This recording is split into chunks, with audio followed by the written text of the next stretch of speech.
There we go. Hey, what's going on, everybody? I hope everybody's had a good Thursday so far. And let me go ahead and take that counter away so we can get to the show. I would say it's going to be a short one, but you guys know how it is whenever I say it's going to be a short stream and it ends up being 3, 4 fucking hours long. So we'll see. Maybe it'll be short. Maybe. Hold up. What the fuck? That's not what I was supposed to do. Hold on, I'll put it on in a second. Give me a minute. Give me a moment. There we go. Okay.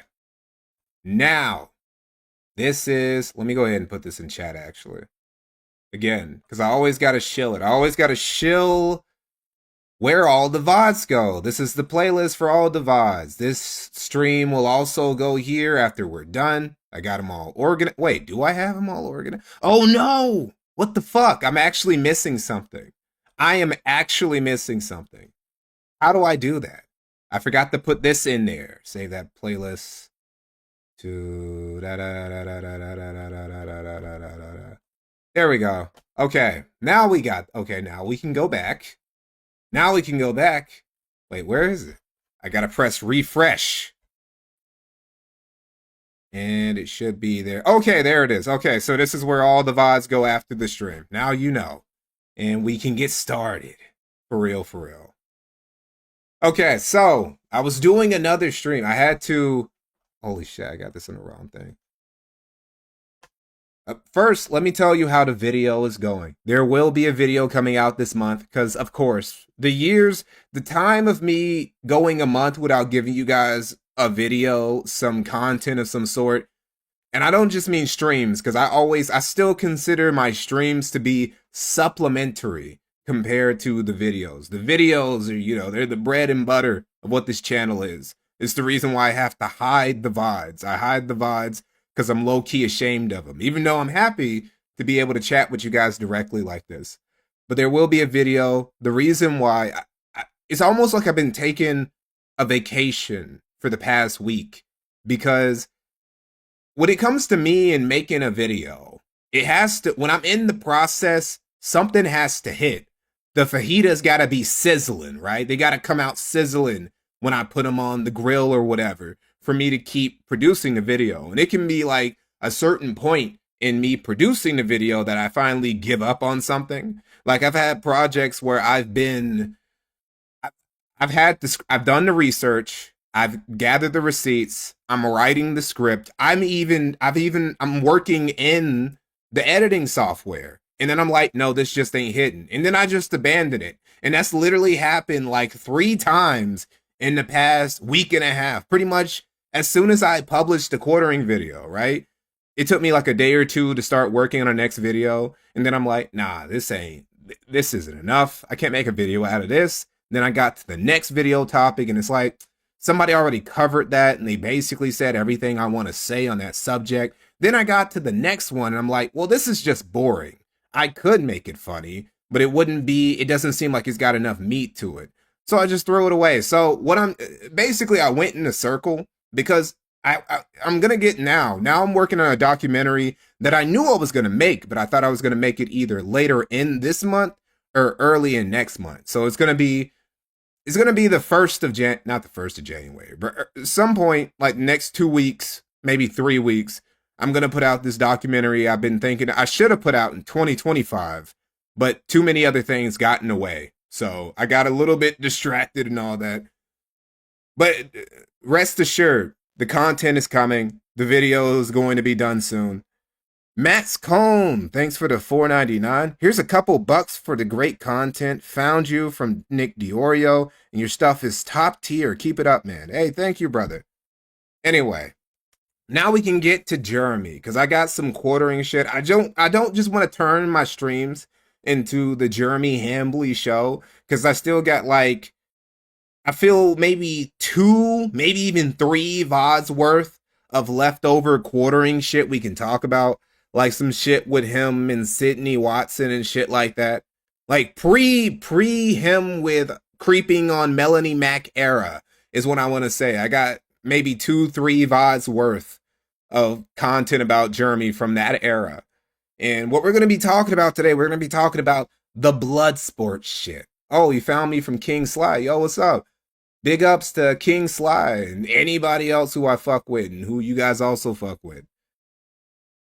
Yeah, the thing about it is that this is going to be probably the end. Well, not the end, but the end of the juicy bit of stuff from Quartering's internet blood sports, kill stream, sector, delving era. After this, he basically not necessarily cut ties, but from 2020 onwards, he was pretty sector free. He understood he couldn't hang in that sector. Also, Ralph was kind of starting to lose clout. He was starting to lose relevance. And, you know, it really wasn't worth it for a lot of people to go on his platform unless they needed to. Like Laura Loomer. It's like I said about Laura Loomer. She was irrelevant until Trump out of nowhere decided to resurrect her career because she just gloop and globbed him so much. Figuratively, of course. Laura Loomer cannot gloop and glob and glaze her way to a better career because she would have done that already. But anyway, she was so irrelevant, she had to basically live off of kill stream appearances for a while, which is very embarrassing. Giga Todd Howard, thanks for the $2. RTU's been lying about his sick kids again. Sad. Yes, we will. We'll be getting to that, not now, but in the future, we will be getting into how Rich is once again going to one of his favorite routines ever, which is telling us all about his personal family business and using his kids basically as an excuse. He loves to do that. He can't just say, it's not enough for Rich to just say, hey, something that I have a little bit of a family emergency, so the content might be a little inconsistent. It wouldn't even matter if it's not a good excuse, if it's not a convincing excuse, because his doopy ass audience, they will believe anything that Rich told them, regardless of whether it made sense or not. So just saying something like, hey, something's going on with my family right now, so I kind of have to take a break from streaming and making videos as often as I did would be enough. No, he has to tell us about his fucking kids are in the hospital and his daughter almost had a septic attack or some shit like that. We didn't need to know all that. Just like we didn't need to know she was blind, but you decided to tell us. And now you have to deal with all these I ate my daughter's eyes jokes. Those jokes wouldn't exist if you hadn't have told us about your daughter's serious medical condition. We never needed to know that shit, dude. Anyway, getting to the Quartering. We're going to real quick watch this clip from Alyssa Clip, who we love. We love Alyssa Clips. We love all of the clip channels. You guys make this very easy for us streamers who do not have time for this shit. Also, we wish Alyssa well in her health journey. I know she had a bit of a cancer scare and whatnot, so good for her. Oh, was it cancer? What was it? What was her medical issue?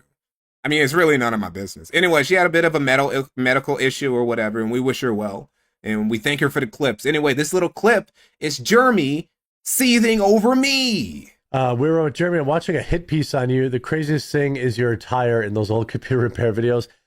I can't imagine giving a fuck about, you know, that stuff. It's actually wild. I wasn't shitting on you, Robot, but hey, Jared, have you watched a documentary on you? It's very well researched and edited. Oh, I'm sure it is. Quality, high quality shit. This is definitely not a troll comment trying to get retards to watch some hit piece. The thing is, what's funny is like the only thing the left has. The only thing the left has. I'm part of the left now, guys. I'm a leftist. I'm now. You guys are all you guys in chat, all you guys watching this right now. You're all fans of leftist bread tuber content, apparently. This video right here, where I tear into this brave, anti-never Trumper, MAGA-hating trans woman right here. See, that's leftist bread tuber content right there. That's what that is. Me tearing into Rich, who's become a bread tuber for some reason in middle age. Yeah, that's all. That's tanky content. That's what that is. Me tearing into Dark Viper AU, just an insufferable leftist, even though I didn't go that deep into his politics. That is leftist content, according to the Quartering. You know, to be fair, in his defense, I really don't go as hard at lefties as I want to. I will be committing my channel to some more leftist slander throughout the year. I'm gonna punch left a little bit more often. I punched right. I don't regret punching right as much as I have in the last 2 years or so, but I'll start to punch left too, just to balance it out. Give them that good left and that good right. Is like a 30-year-old video where I'm telling this. So I'm like 30-year-old video. This nigga doesn't even know how old he is. I'm telling the story about how I worked at a computer repair facility and we saw. And also, that's not the only thing I have on you. Like, we mean that's the biggest clip. That wasn't even, I don't put that even in top 5 of the worst clips of you that I put in that documentary.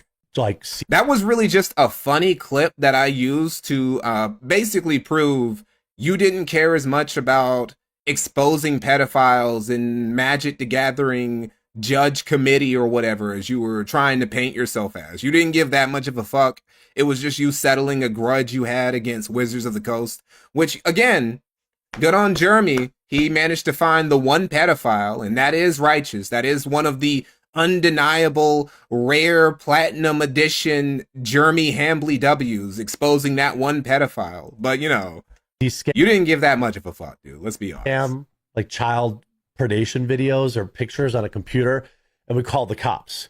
That's like the story time, right? I mean, that's not how you said it. How you said it was that somebody, I don't know if it was you. I don't know if it was you who found the CP.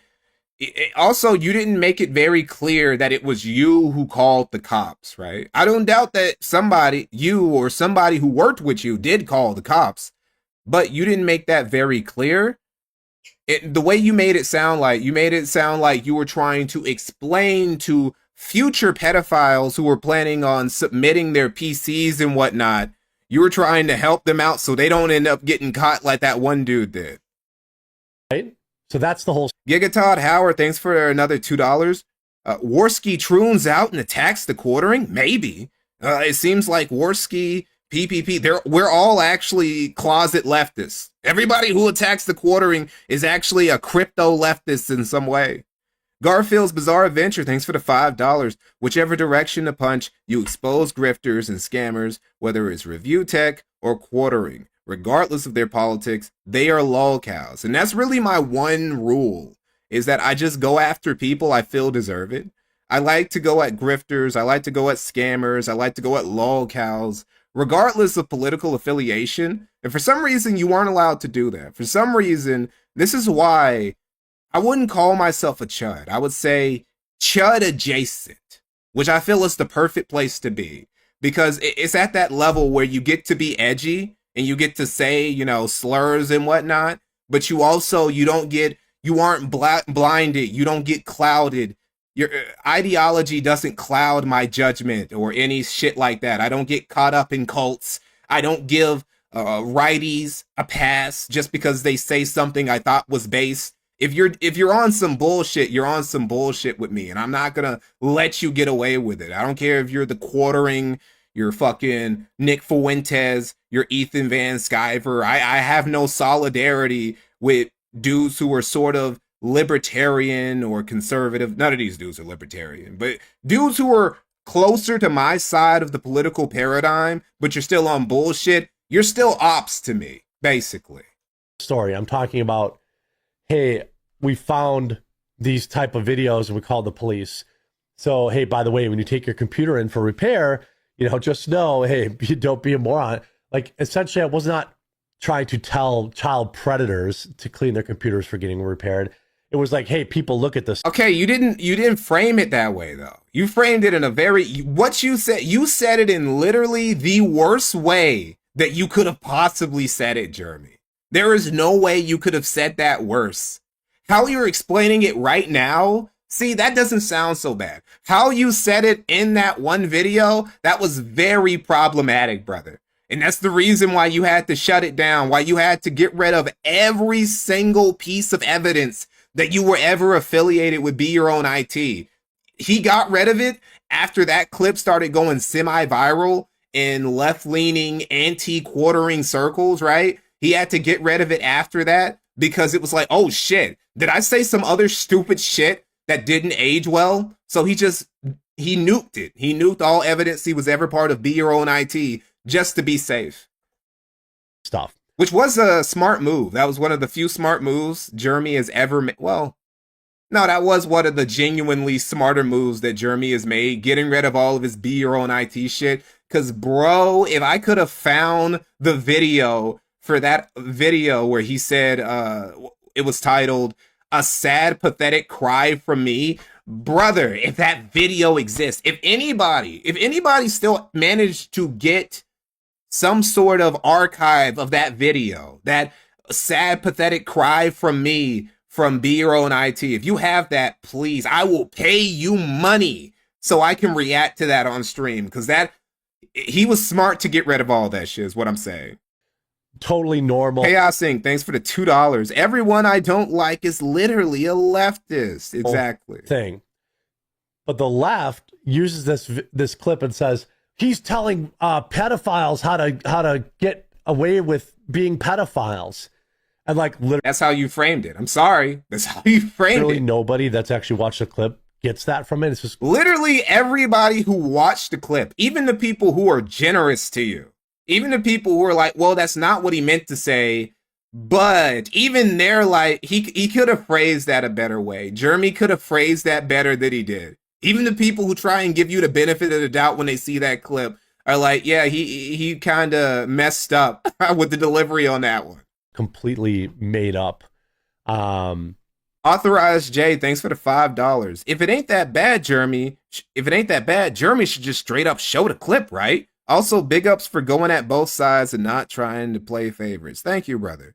Yeah, Jeremy, if it's not that bad, we'll just show the clip. Just watch the clip with your audience. It exists. You can still find an archive of it. It's one of the few things from the Be Your Own IT era of your YouTube career that you can find a clip of. Just watch it with your audience, and then you can see, guys, isn't it obvious that I wasn't trying to help pedophiles get rid of the evidence of their hold on, he's gonna say it right.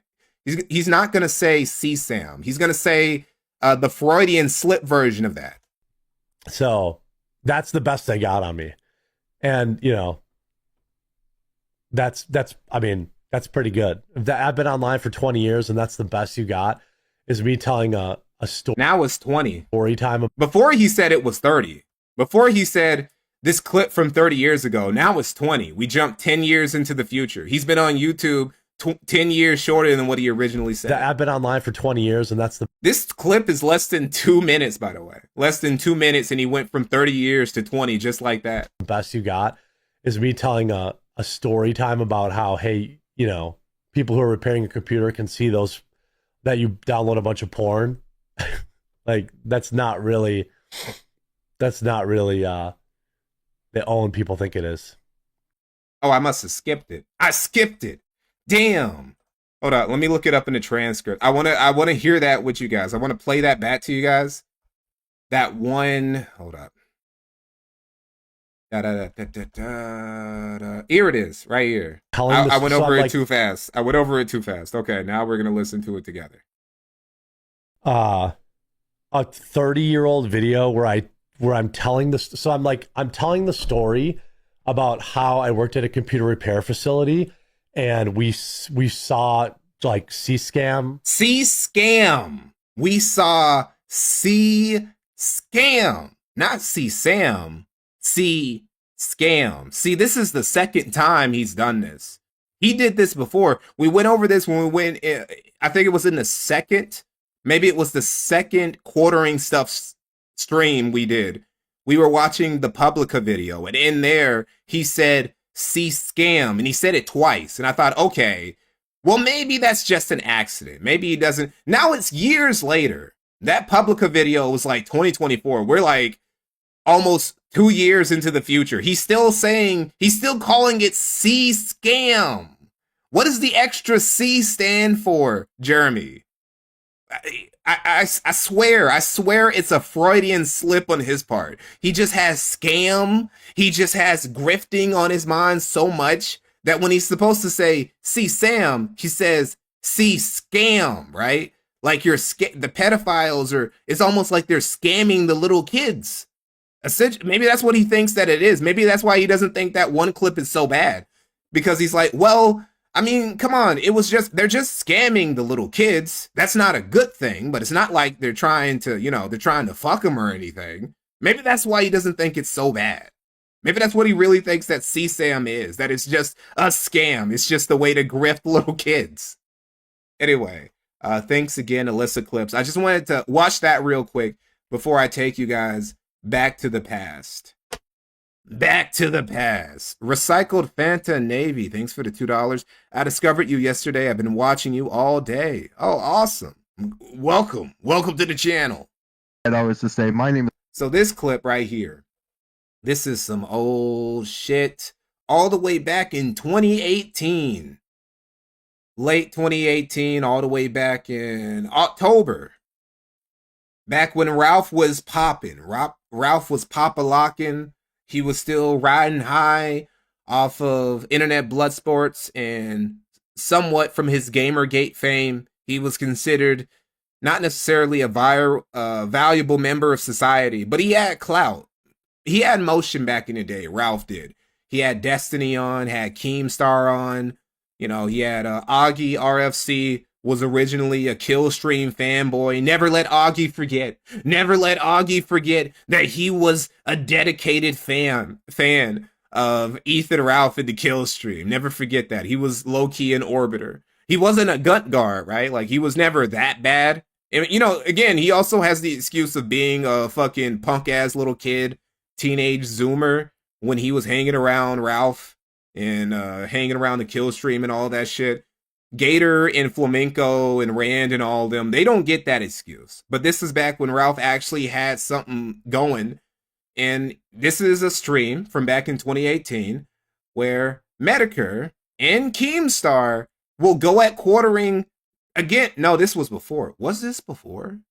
Was this before the stream, the drunk stream, where Jeremy tried to talk to Keemstar, and then Keemstar let Jim on. And then Jim and Keemstar, they basically tag teamed them, WWE style.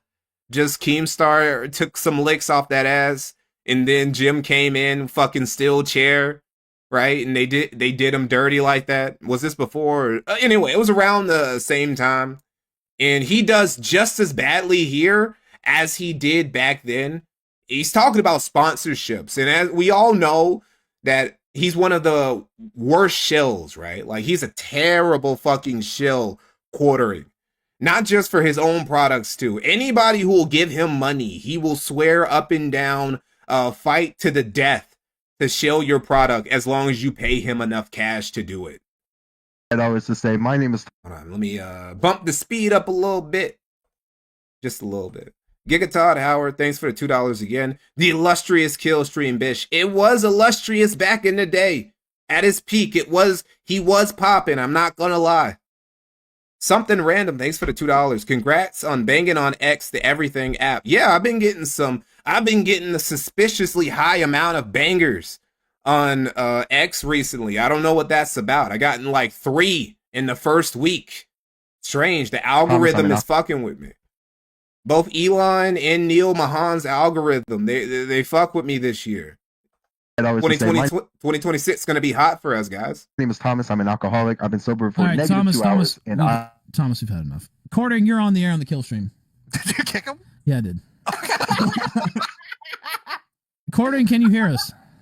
Yeah, I can hear you. I'm in your... This right here, by the way, this is why I always got to keep the chat on stream.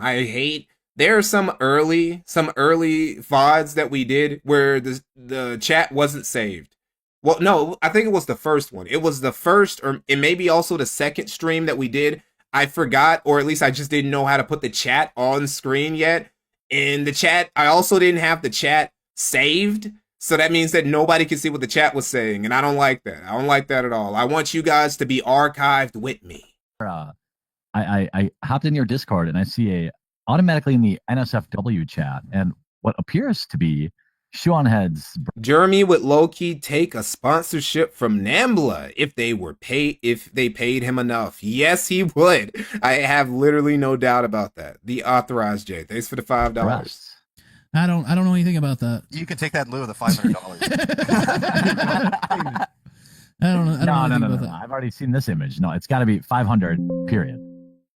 No, not worth it. Sorry. No.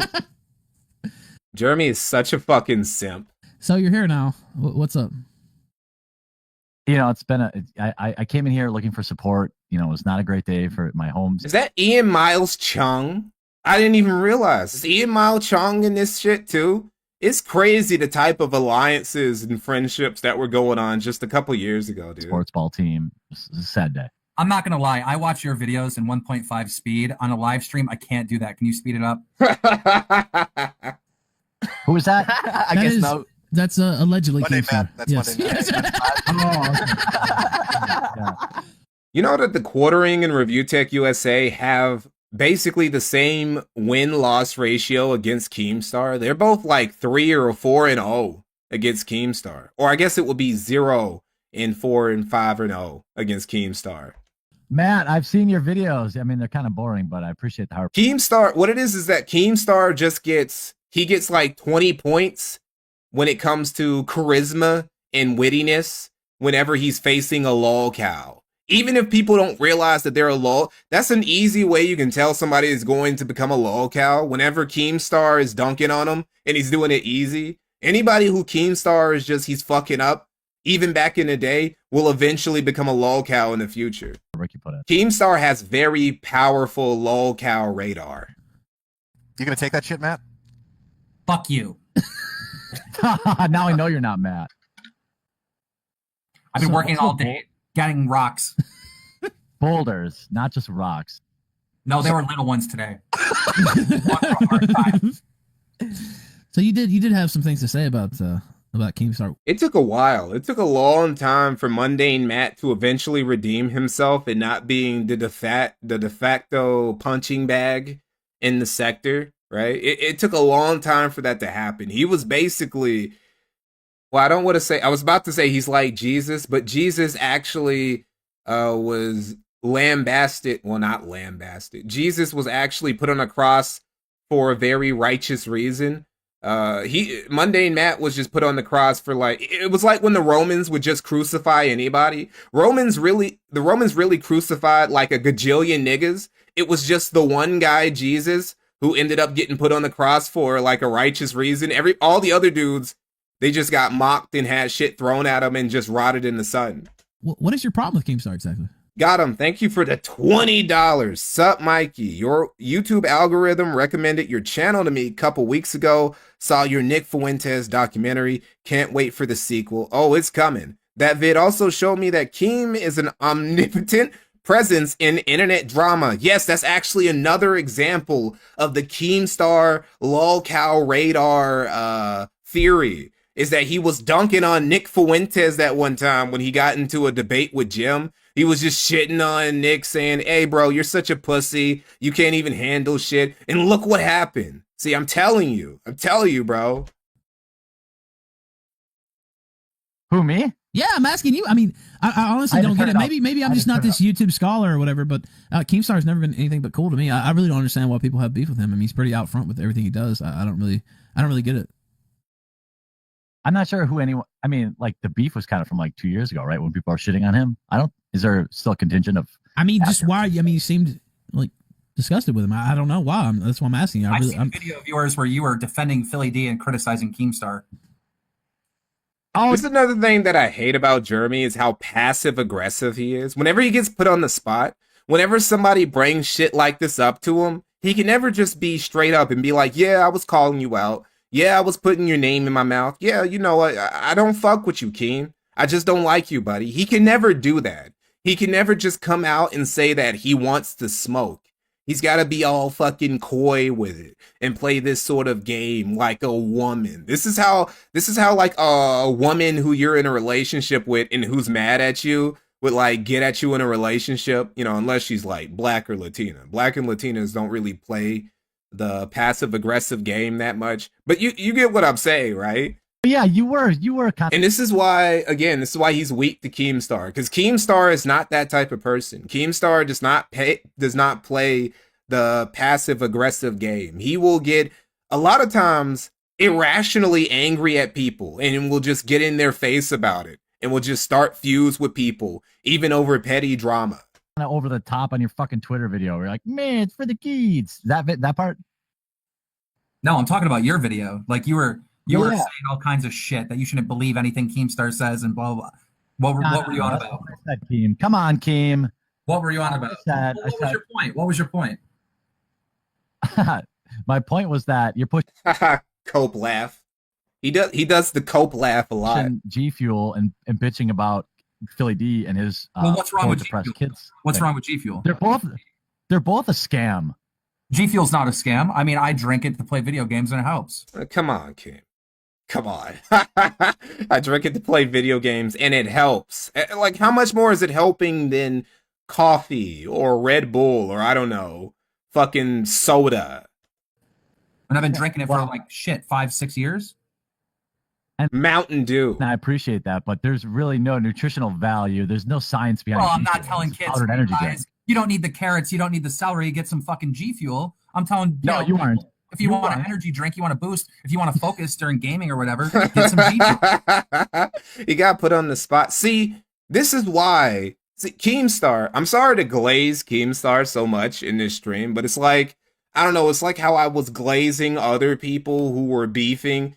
I don't mean to, but when I was talking about Review Tech USA that one time, and I was talking about the feud he had with Jeremy, it kind of came off like I was glazing Jeremy a little bit, just because he was fighting Review Tech USA.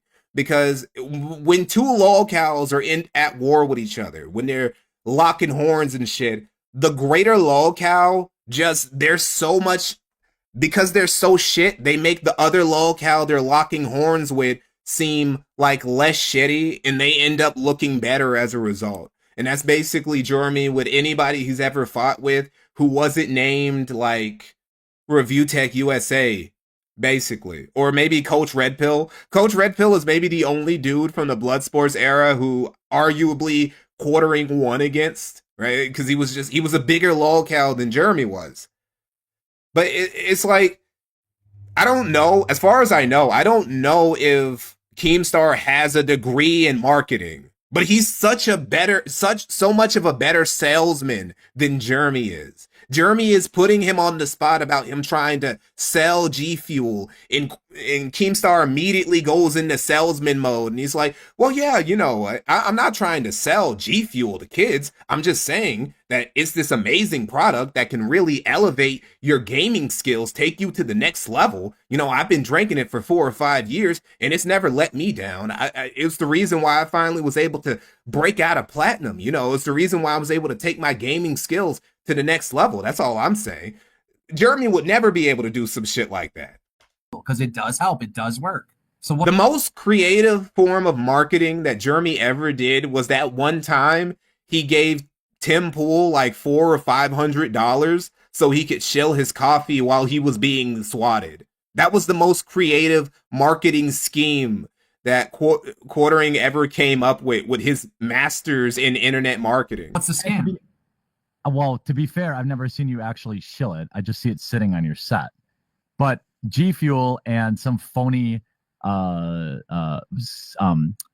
therapy bullshit online, they're the same thing. Jeremy would lose to DSP. Well recycled Fanta Navy. Technically he did already lose to DSP, because there was that one time when he interviewed DSP and he completely fell for the pignosis. That was one of the Quartering Darkside Phil interview was one of the most amazing displays of pignosis I've ever seen from DSP ever. Maybe only the recent Osmongold interview that Phil did is a greater form of pignosis being put on display. He had Jeremy just eating out of his hands. They're just YouTubers trying to make money, dude. Hold on, let me ask you this. Okay, so some G Fuel. Even if you think G Fuel's a scam, I've never drank G Fuel. I mean, it appears on the up and up. Whatever. I don't know. It's no different than fucking Red Bull or whatever. Yeah, that's what I'm saying. It's a fucking drink. So even if you think it's a scam, which I don't, but I've never had it. Who knows? But so even if you think it's some type of conspiracy, how is that the same as charging people unauthorized money on their debit cards for mental health? I mean, that seems to be a different level of.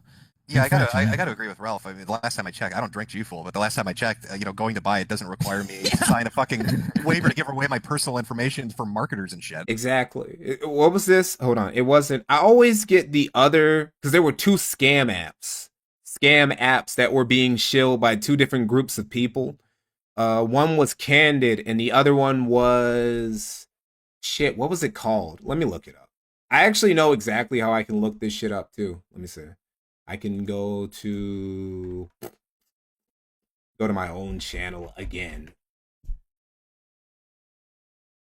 Because I said it before in this whole thing. Have you ever thought about how it was where?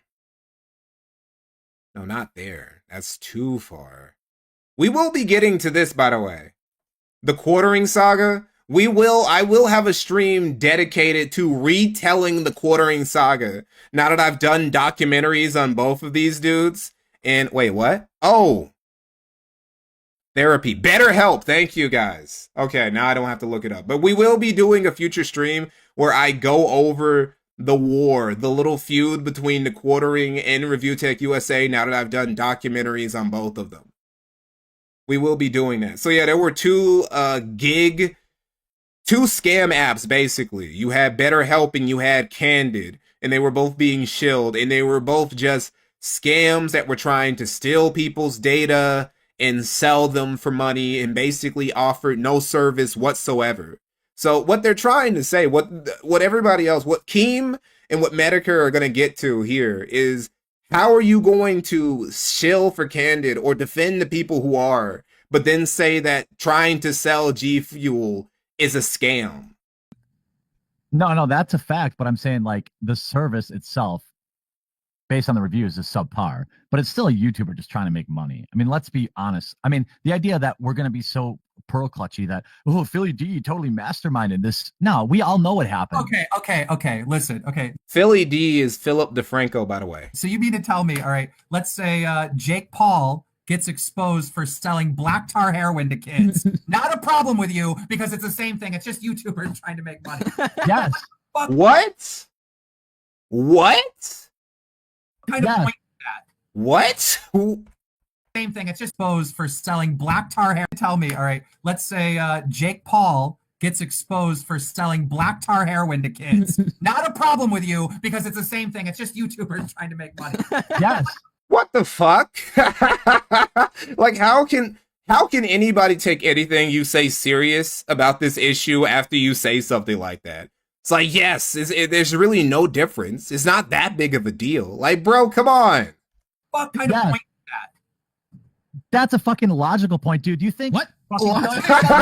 And everybody else on the stream is like, what? That's a logical point. Like, what do you mean? What a fucking... I mean, I do. Yeah, you're right. You're right. Full off. I do kind of respect Jeremy for standing on business here, right? Just like the shill in him is like, yeah, there's really no difference there. I can kind of respect that, but still, that is insane. You can laugh as loud as you want. You can laugh as loud as you want to mask the fact that, look, any television show out there, do you think they give two shits about who buys ads? Yes. That's actually a big deal. The adpocalypse was literally all about that. That YouTube actually does, that these sponsors and shit actually do care where their sponsorships are put. They don't want it to be associated with certain things that could contaminate their brands. And that's what the adpocalypse was all about. Yes, Jeremy, that is exactly true. Again, what was he doing when he was getting this degree in marketing? I don't understand. He should know this. He should know this better than anybody else on this stream, on this panel. How do you not know that these corporations actually care where their sponsorships are being put, bro? They don't want them being put next to some alt-writer talking about race realism and demographic displacement and whatever the fuck. They don't want that. I'm just trying to sell cereal to 12-year-olds. I don't want that. Yes. Gigatod Howard, thanks for the $2. You're conservative commentators, sir. Sir Sandwich, thanks for the $2. You doing a video on the Kilroy event would be Kino. Oh, that will be when I get to the Skeptic documentary. Yes, they're They do actually. Yeah. Yeah, they do. No, Filthy Gaijin, you were not banned in my chat. I'm sorry if YouTube censorship is getting to you. This is why I don't understand why so many people have mods on YouTube. Well, I guess if you're trying to play super duper safe, I can understand why you would have mods. But somebody in my position, YouTube already stops you niggas from saying so much shit, even basic stuff. I don't understand why mods would even be necessary. No.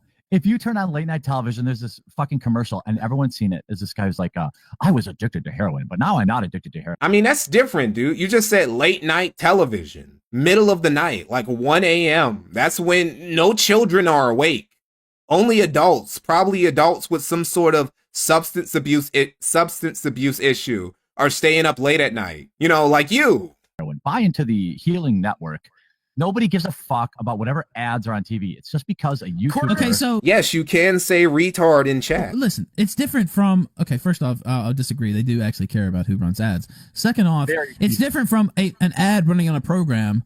Look, somebody in the chat is going adpocalypse. Literally in the chat, they're talking about, what do you mean? What do you mean, Jeremy? We had the adpocalypse. Every YouTuber was crying about the land of milk and honey that was pre-adpocalypse YouTube just fallen to ruin because all of these companies decided they don't want their sponsorships put anywhere. It's the reason why dudes like Review Tech USA started going to Patreon and shilling that shit and trying to figure out all sorts of ways to monetize their channel because they no longer were making money hand over fist.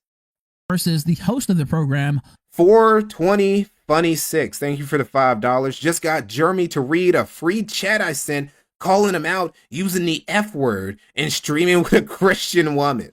Holding up the fucking... Very funny, very good meme. We might watch a clip of that later. You know, bottle or whatever the product is and saying, I take this helped me. Those are two different things, and that's what people were doing with BetterHelp. That's what Philly D, I use BetterHelp. Nobody believes that. If you believe that, you're fucking retarded. Yeah, Quarterling, it's okay to say, hey, maybe I was wrong, but like, if you want to say my name right, dude. Am I gonna call you Lean Star? Go ahead. Whoever's going to speak, go ahead. What was that? Somebody get muted? Sorry. Keemstar muted himself by accident. Go ahead. I thought he killed some crickets with that one. Yeah, I don't know. It went really quiet. Go ahead. Whoever wants to talk, Keem or Quarter. No, I mean, all I was saying is, you know, like you can just say, okay, maybe I was wrong. You don't have to double down and make yourself sound like a retard. I agree with you. And my video came out before the double down. And my whole point was, and if you want to fairly represent my video, it was not to back BetterHelp. I thought it's bullshit anyway. But my point was, as YouTubers, to act fucking outraged. You know how many goddamn YouTubers are advertising that bullshit CBD oil? Oh, it's come on, money in the pocket. That's not even in the same cat. What do you mean? This is a world of difference. All right. This is really all about him trying to, again, come to the defense of his skeptic buddies who were caught shilling for some fucking scam app that was stealing people's private information and data and selling it. And that's what this is really about. No, yes, I'll tell you fucking how. First off, Philly D tries to promote the product as if it's some hands-off thing that he got approached about. But then also, he's a shill. He's a shill who wants to be able to take money to shill out for any product, for any sponsorship that will give him a buck to try and market their product or whatever. So he wants to, just like Review Tech USA, when he came to the defense of all the better, see, literally the parallels, bro, the parallels between the Quartering and Review Tech USA, there are so many. Just like the Review Tech USA was out here trying to defend all the people who were shilling for BetterHelp because he almost shilled for BetterHelp and he wanted to like try and make it so that shilling for shady companies that sell your data and shit isn't that big of a deal. Jeremy's doing the same thing for the people who are shilling out and just like throwing it back for Candid because he also wants to be able to take sponsorship money so he can shill and market for whatever bullshit product will pay him to do so. There's so many similarities between the two. you find out He's partnered at a company level with them. He's setting up referrals through back fucking channels to trick people basically to do it. It basically came out that he got Boogie to do this by manipulating somebody that Boogie does business with. You find out that the service is taking personal information. Yeah, we should have got that. Review Tech versus Quartering and Misfits Boxing. We should have gotten a boxing match between Review Tech USA and the Quartering. I know that the Quartering has like fucking 7 inches on Rich. I still think it would have been about even because they're both bitches. They're both bitch made men who've never been in a physical altercation in their life. I actually want to say that Quartering is less tough than Rich. Slightly less tough. They're both weak. They're both soft as baby shit. Really? Boogie or honestly Wings of Redemption could probably piece up both the Quartering and Review Tech USA. For real. I think Jordy could take them both out. Personal, private, psychiatric conversations and selling it for fucking AI, selling it for fucking marketing purposes. They're charging people ridiculous amounts. They lie to them about how it's charged. People aren't vetted like they're told that they're vetted. This isn't some asshole going out to... Whoa. Man, you could say a lot of... Back in 2018, and this was after the adpocalypse, this is when YouTube started cracking down on shit like this. You really could get away with saying a lot of shit in chat, and it wasn't that much of a problem. Fuel in a bottle because he thinks he's going to slay pussy because of it. These are mentally disturbed, depressed fucking people that are being lied to, manipulated, having their money taken, and then they're having their data, their deepest, darkest fucking conversations sold to some faceless corporation that's going to use it to market to more sad, depressed fucking people. It is a world of difference between a soft drink that may or may not be beneficial to your fucking health and a horrible fucking business venture between a guy that knows he's doing underhanded shit, which it appears that he's doing, and manipulating people that are potentially fucking on the edge by telling them they're going to get services that aren't real, that don't benefit them, that might hurt them. I don't disagree. Philly D, hold on, let me see that again. Let me read this chat. Man, Ralph's chat was going crazy. Is that a $100 donation? Damn, bro. Ethan Ralph was really killing the game back in the day. Bro fell off. The fall off of Ethan Ralph is even greater than a lot of people understand. Because a lot of people don't even know. People don't even know what Ralph... A lot of people these days don't even know what Ralph used to look like back in his prime. They don't know that Ralph really was that guy back in the day. He had Destiny. He had Fuentes. He had Medicare. He had Dick Masterson. All these dudes jumping on his platform, eating out of the palm of his hands all the time, just making hundreds, thousands of dollars each stream, bro. He fell off so fucking hard, man. They get services that aren't real, that don't benefit them, that might hurt them. I don't disagree that BetterHelp is bad. I never said it was good, but I'm saying, do you think that, in your opinion, that Philip DeFranco did or didn't use the service? No, definitely did not. He obviously didn't. Obviously, what would he even get out of it? Why would he, fucking rich, well-off, top-tier E-celeb, Philip DeFranco, what the fuck would he need to use that sort of out for? He doesn't need any sort of therapy, nigga. No, he didn't. In my opinion, this is, in my opinion, what I think probably happened, let me be careful because I've been doxxed, so I don't want to get sued. Allegedly, let me stamp allegedly all over this. I think allegedly. Yes, DeFranco could afford real therapy. He doesn't have to use this ghetto scam app. Philly DeFranco. It's like those people who, I don't know, they have a medical issue, but they can't afford to go to a doctor. So they go to one of those online MDs and they pay them $40 to maybe at some point in the day get them to, hey, I have this lump growing on the side of my neck. Is that going to be an issue? If they had the money, they would just go to a doctor. They would go to a real doctor. They wouldn't have to go through all that other bullshit. Patreon money and lied to people about setting up a news network to create a marketing company. We agree. To go into business to take advantage of depressed people and make even more money. That's what I think happened. I don't think any of these people that claim that they use the service used it for... Yes, Rekieta's fall off is worse than Ralph. If we're being 100% honest, Rekieta became, well, I was going to say Rekieta became a horror cow, but Ralph is also low-key a horror cow too. It's just he's such a cartoon character that he jumps back and forth from horror cow to just extremely eccentric lol cow. It's weird. But no, I would still say Rekieta is worse because Rekieta really had less reasons to fall off as far as he did. And he did completely destroy his family and also the reputation of his town. right? Like Ralph mostly destroyed himself. I mean, he left 2 of his kids without like in single parent households. That's true. But Rekieta took down his family, and he took down he took down his town with him. His town's reputation, his church's reputation, also were torn to tatters because of his the way he fucked up his life. For shit, they saw a paycheck because YouTubers think of their audience as fucking retards when they do stuff like this. But Jim, Keemstar is doing the same thing. He's selling. And arguably, I would argue that Ralph has slightly more self-awareness than Rekieta does in these situations. Because Ralph has been asked before about, like, I don't know, hey Ralph, is any of the shit that's going on between you and the Vickers and Xander, would you say that's your fault? You would say, yeah, you know, I fucked up a couple places here and there. Rekieta would never. The little bit of self-awareness that Ralph has, that, yeah, I could have done better. I could have done a little bit more to not, basically live in Mexico and be separated from both of my children. Rekieta doesn't even do that. Rekieta doesn't even understand that he's done anything wrong at any point ever. So I guess that. An energy drink to kid. This is memology. Yes, Look, it has electrolytes. Gigatod Howard, thank you for the $2. Rekieta ruined Baldo Corporation and humble Baldo merchants. True. Crave. He destroyed a lot of things together. Ralph mostly destroyed himself. Yeah, you have the. And let's be honest, Ralph's kids probably are better off without him being like directly in their life. Just sending a bit of child support payments to them, the little that he can send, probably is better than him like being an active part of their lives regardless. Yeah, plants need. It's got everything plants need.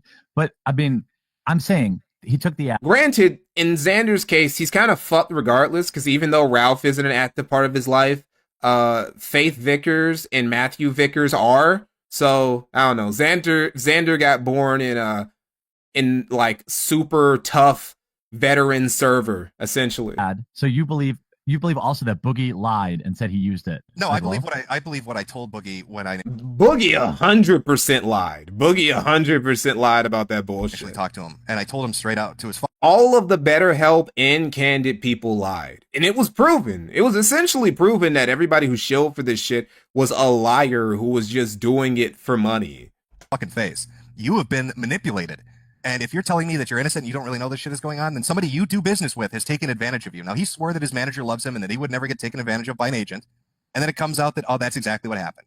That somebody was either Philly or somebody that Philly knew went through a back channel and basically got Boogie to do it. I think it's this incestuous shit where all these people have the same agents and managers and they all fucking know each other. And they look at YouTubers as dumb pay pigs, right? You know, let's get into that findom stuff. Well, yeah. I don't know. I'm not big enough to have any of these, whatever these guys have.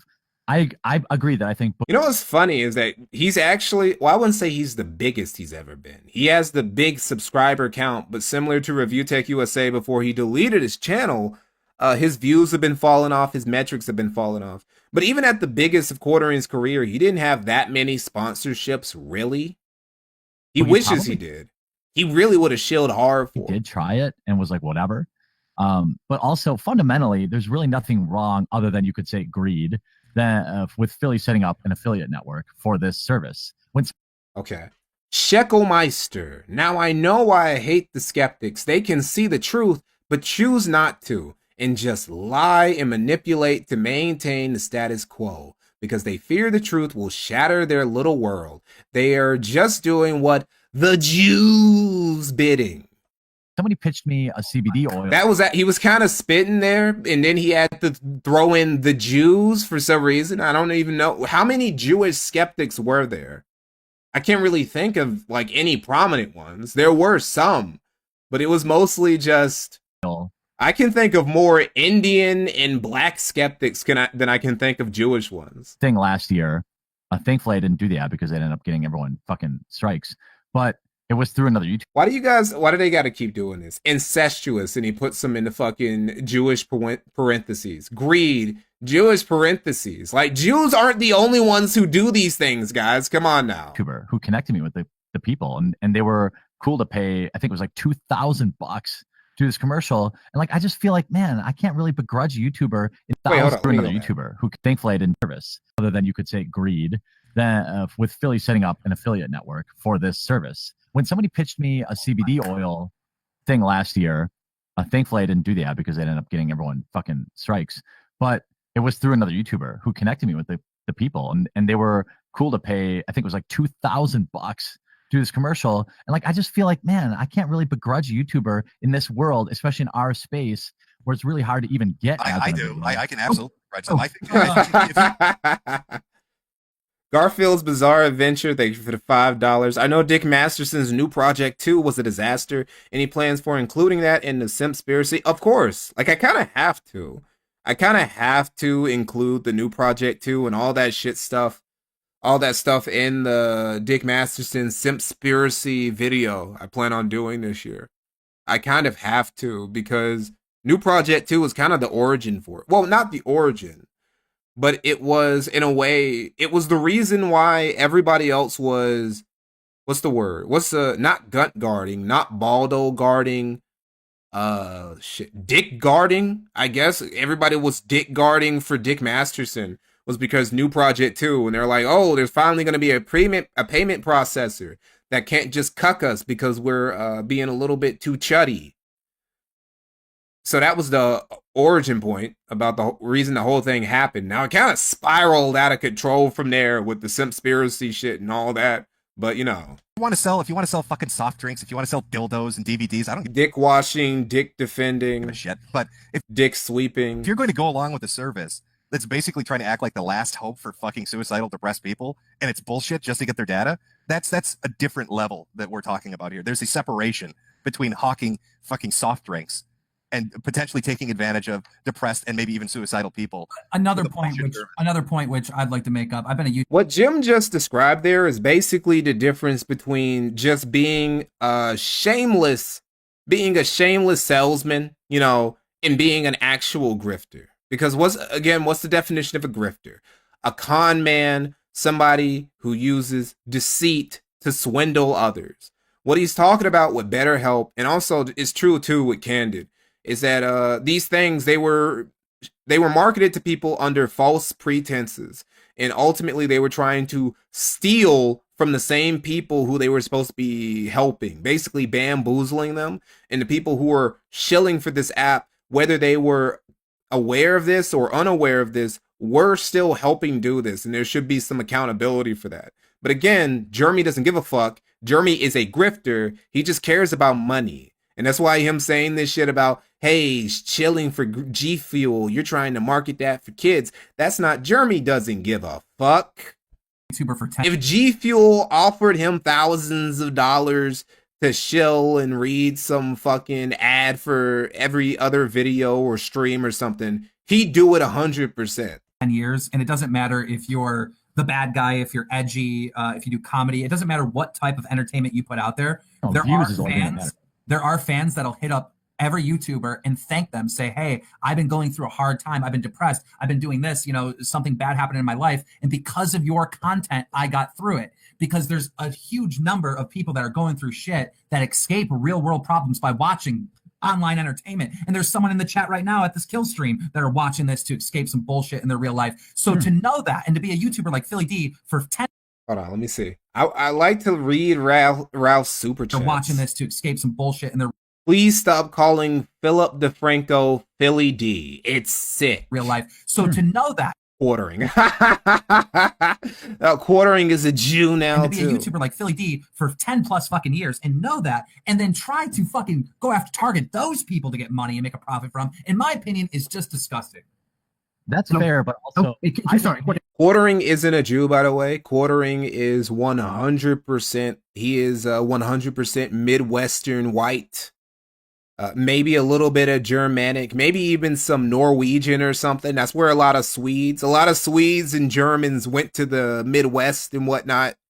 That's what he's a pure European. Can you hear me, guys? By the way, let me introduce this person. This is proof. Jeremy Hambley is proof that, you know, even if you get 100%, even if you get a 100% quality tall, because Jeremy is 6'5", again, he's a super tall, Germanic, Anglo, Scandinavian, Scot white boy, you still don't get something of quality.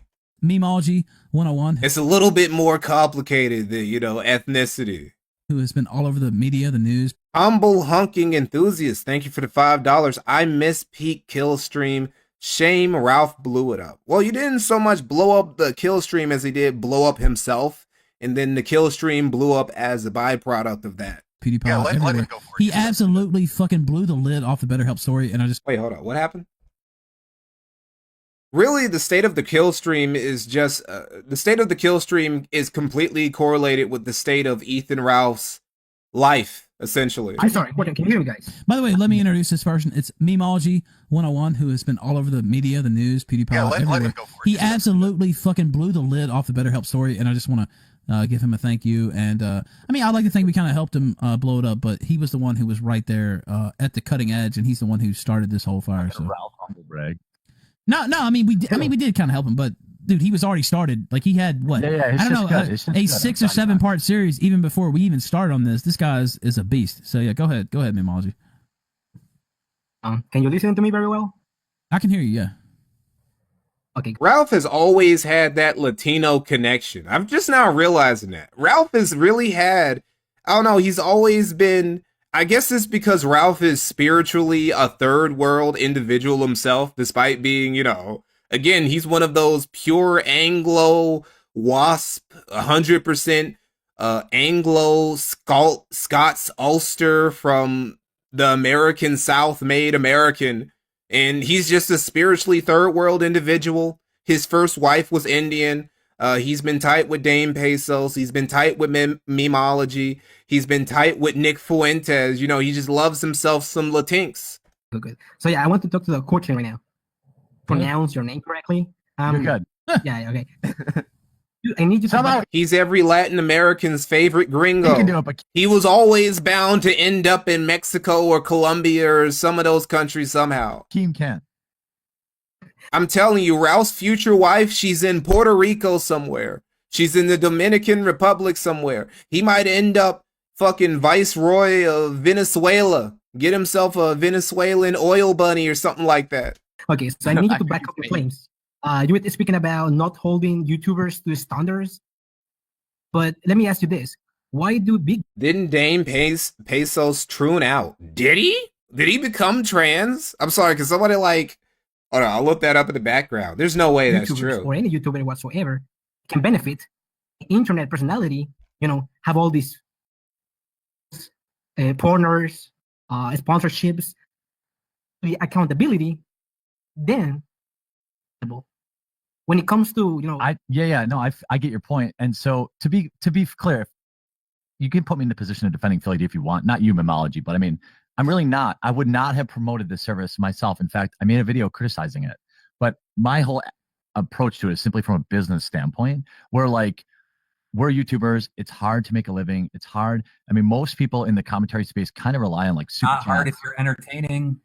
Yeah, and plus a lot of these people were talking about Philly D. This guy's rich as fuck. Like it's not hard for him. I don't know. He didn't That's have to take up bullshit. this sponsorship. Just because he has money doesn't change how he. I'm sorry, I can't find. large hold on, let me array. pause this. Look, I cannot find any evidence of Dame Pesos becoming trans. I don't know. It seems like that's fake news. If anybody has any actual evidence of that, I'd be very interested, but I don't think that's real, guys. People in the commentary. Not everybody from 5 years ago who was a chud back in the day became trans, believe it or not. Space kind of rely on. A lot of them have. A suspiciously large amount of people, both left and right, from 5-6 years ago, who were in the skeptic community, in the sector, people pre-BreadTube, people who were leftist SJWs and whatnot. A lot of them did end up becoming trans over the last 5-6 years. I don't think he's one of them, though. Super Not hard if Wait, did Tipster become trans? No, hold on. I'm gonna have to look this shit up because you guys are gonna tell me everybody fucking became trans. you're entertaining. yeah, and plus a lot of these people were talking about Philly D. This guy's rich as fuck. Like it's not hard. Worski is not trans. He just likes to dress up like a woman from time to time. Come on, guys. Hard for him. I don't know. He didn't have that's to take up bullshit. this Just sponsorship. because he has money doesn't change how He didn't have to take That's not this. fair. He has a large array. Look, we're never going to get a sponsorship on this show. I don't have to worry about it. But somebody like him, he's a fucking millionaire, multimillionaire. There was no reason. He didn't have to do this. It's not like he had to do this to feed his family. Well, and why are we dancing around the fact this isn't like a typical sponsorship where it's a company approaches a YouTuber and says, "Hey, we'll pay you to show our product at the start or end of your video." Okay, I keep seeing you guys telling me that Tipster has actually unironically become trans. I might have, let me look this up. Let me look, because there's no fucking way, dude. There's no way that is true. You guys are just saying shit. That is not what actually happened. I know that he's into that sort of stuff. I know that he's into like trans porn like Nick Fuentes. There's no way he actually, okay, hold on, let me see this. Is this his actual, let me put this up. Let me put this up. There's no way. Okay, so is this it? Is this real? Is it, okay, so is this actually, these posts are protected. Okay, so yes, this might actually be the real Tipster. Okay, so this is actually, I get that the old trans Tipster account was just meant to be a cringe troll, but I gotta be honest, she kinda slay. Well, okay, I don't know. Oh my god. He's trans for real? Check out the farbs? Okay, I will check out the farbs. Give me a second. Give me a second, guys. We will check out the farbs. Give me a minute. This is crazy. This is live. This is live. We're trying to figure this out. Well, I'm trying to figure this out. Apparently, a lot of you guys already know, and I'm the one who's behind. Okay.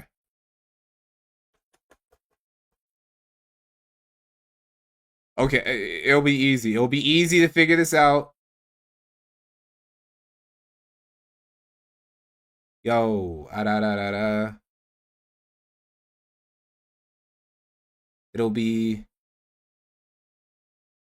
is that it?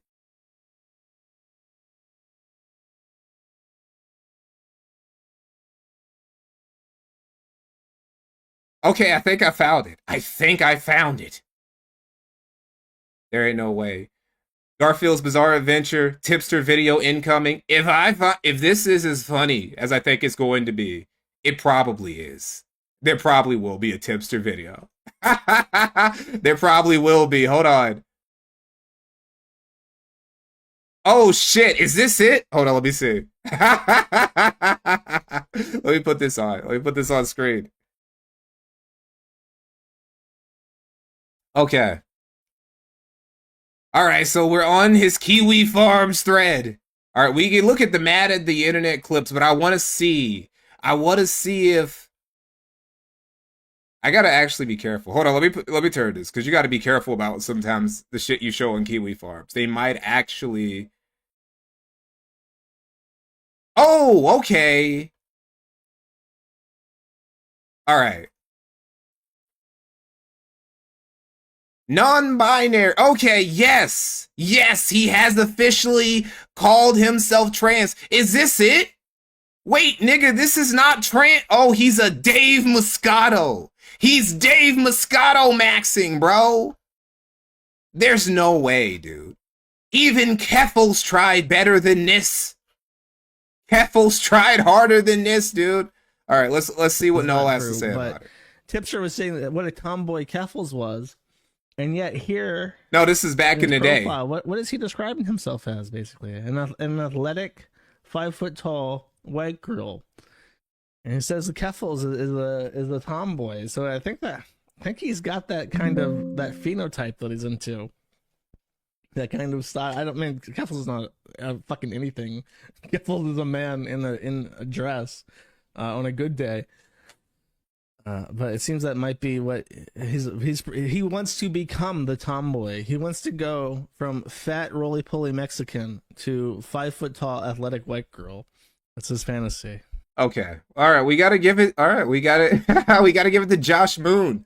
His predictive powers when it comes to lolcows is on like it's in another stratosphere. He called it. over 2 years ago, like 2.5 years ago, he called it that Tipster actually wants to be trans. This might end up being a video in the future. I'm gonna look deeper into this. Because now I'm very invested in this. I just found that out live. Okay, that might actually, because I've been looking to update you guys on Dave Moscato. There will be a stream about Dave this month, but I've been looking for a sequel, and Tipster might be the sequel to Dave Moscato I've been looking for.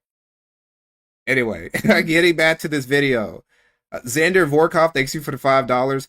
You know you've made it when the cows start openly seething at Mikey. Oh, is Review Tech US? No, not Review Tech USA. Rich did seethe at me. That is something he was doing. When somebody brought up my doc, he was seething at me. And also he was low-key seething when he was watching my doc on Jeremy. Because that's what these dudes do. Ethan Van Sciver in Review Tech USA, they watch my docs on other lolcows, but then they won't watch the docs I make on them. It's very fascinating to me. But I didn't know that Jeremy is he's actually mauling about me on stream. That's very bad form, Jeremy. You shouldn't be mauling about people who A-log you. That's never a good idea, because all you're doing is giving me content, dude. Connor Eda Gooner, thank you for the $4.99. A Ralph documentary would be Kino, but the world of doxing and life ruination you'd open yourself up to wouldn't be worth it. Love your docs, bro. Whatever. I'm not really that worried about being doxed or whatever. I just don't like showing my face for, I feel like it's too much effort. Tell me how it started, though. Well, not effort, but, it's just, I like the perks that come with anonymity, right? You have to do less. All I have to do is show up and give you guys content, and that's it. Certain weird stuff happens when you're an anonymous figure on the internet, and suddenly people know who you are. No, but he said I partnered with them at a company level. His marketing network, the company he built, partnered with them. So it's not just a sponsorship, is it?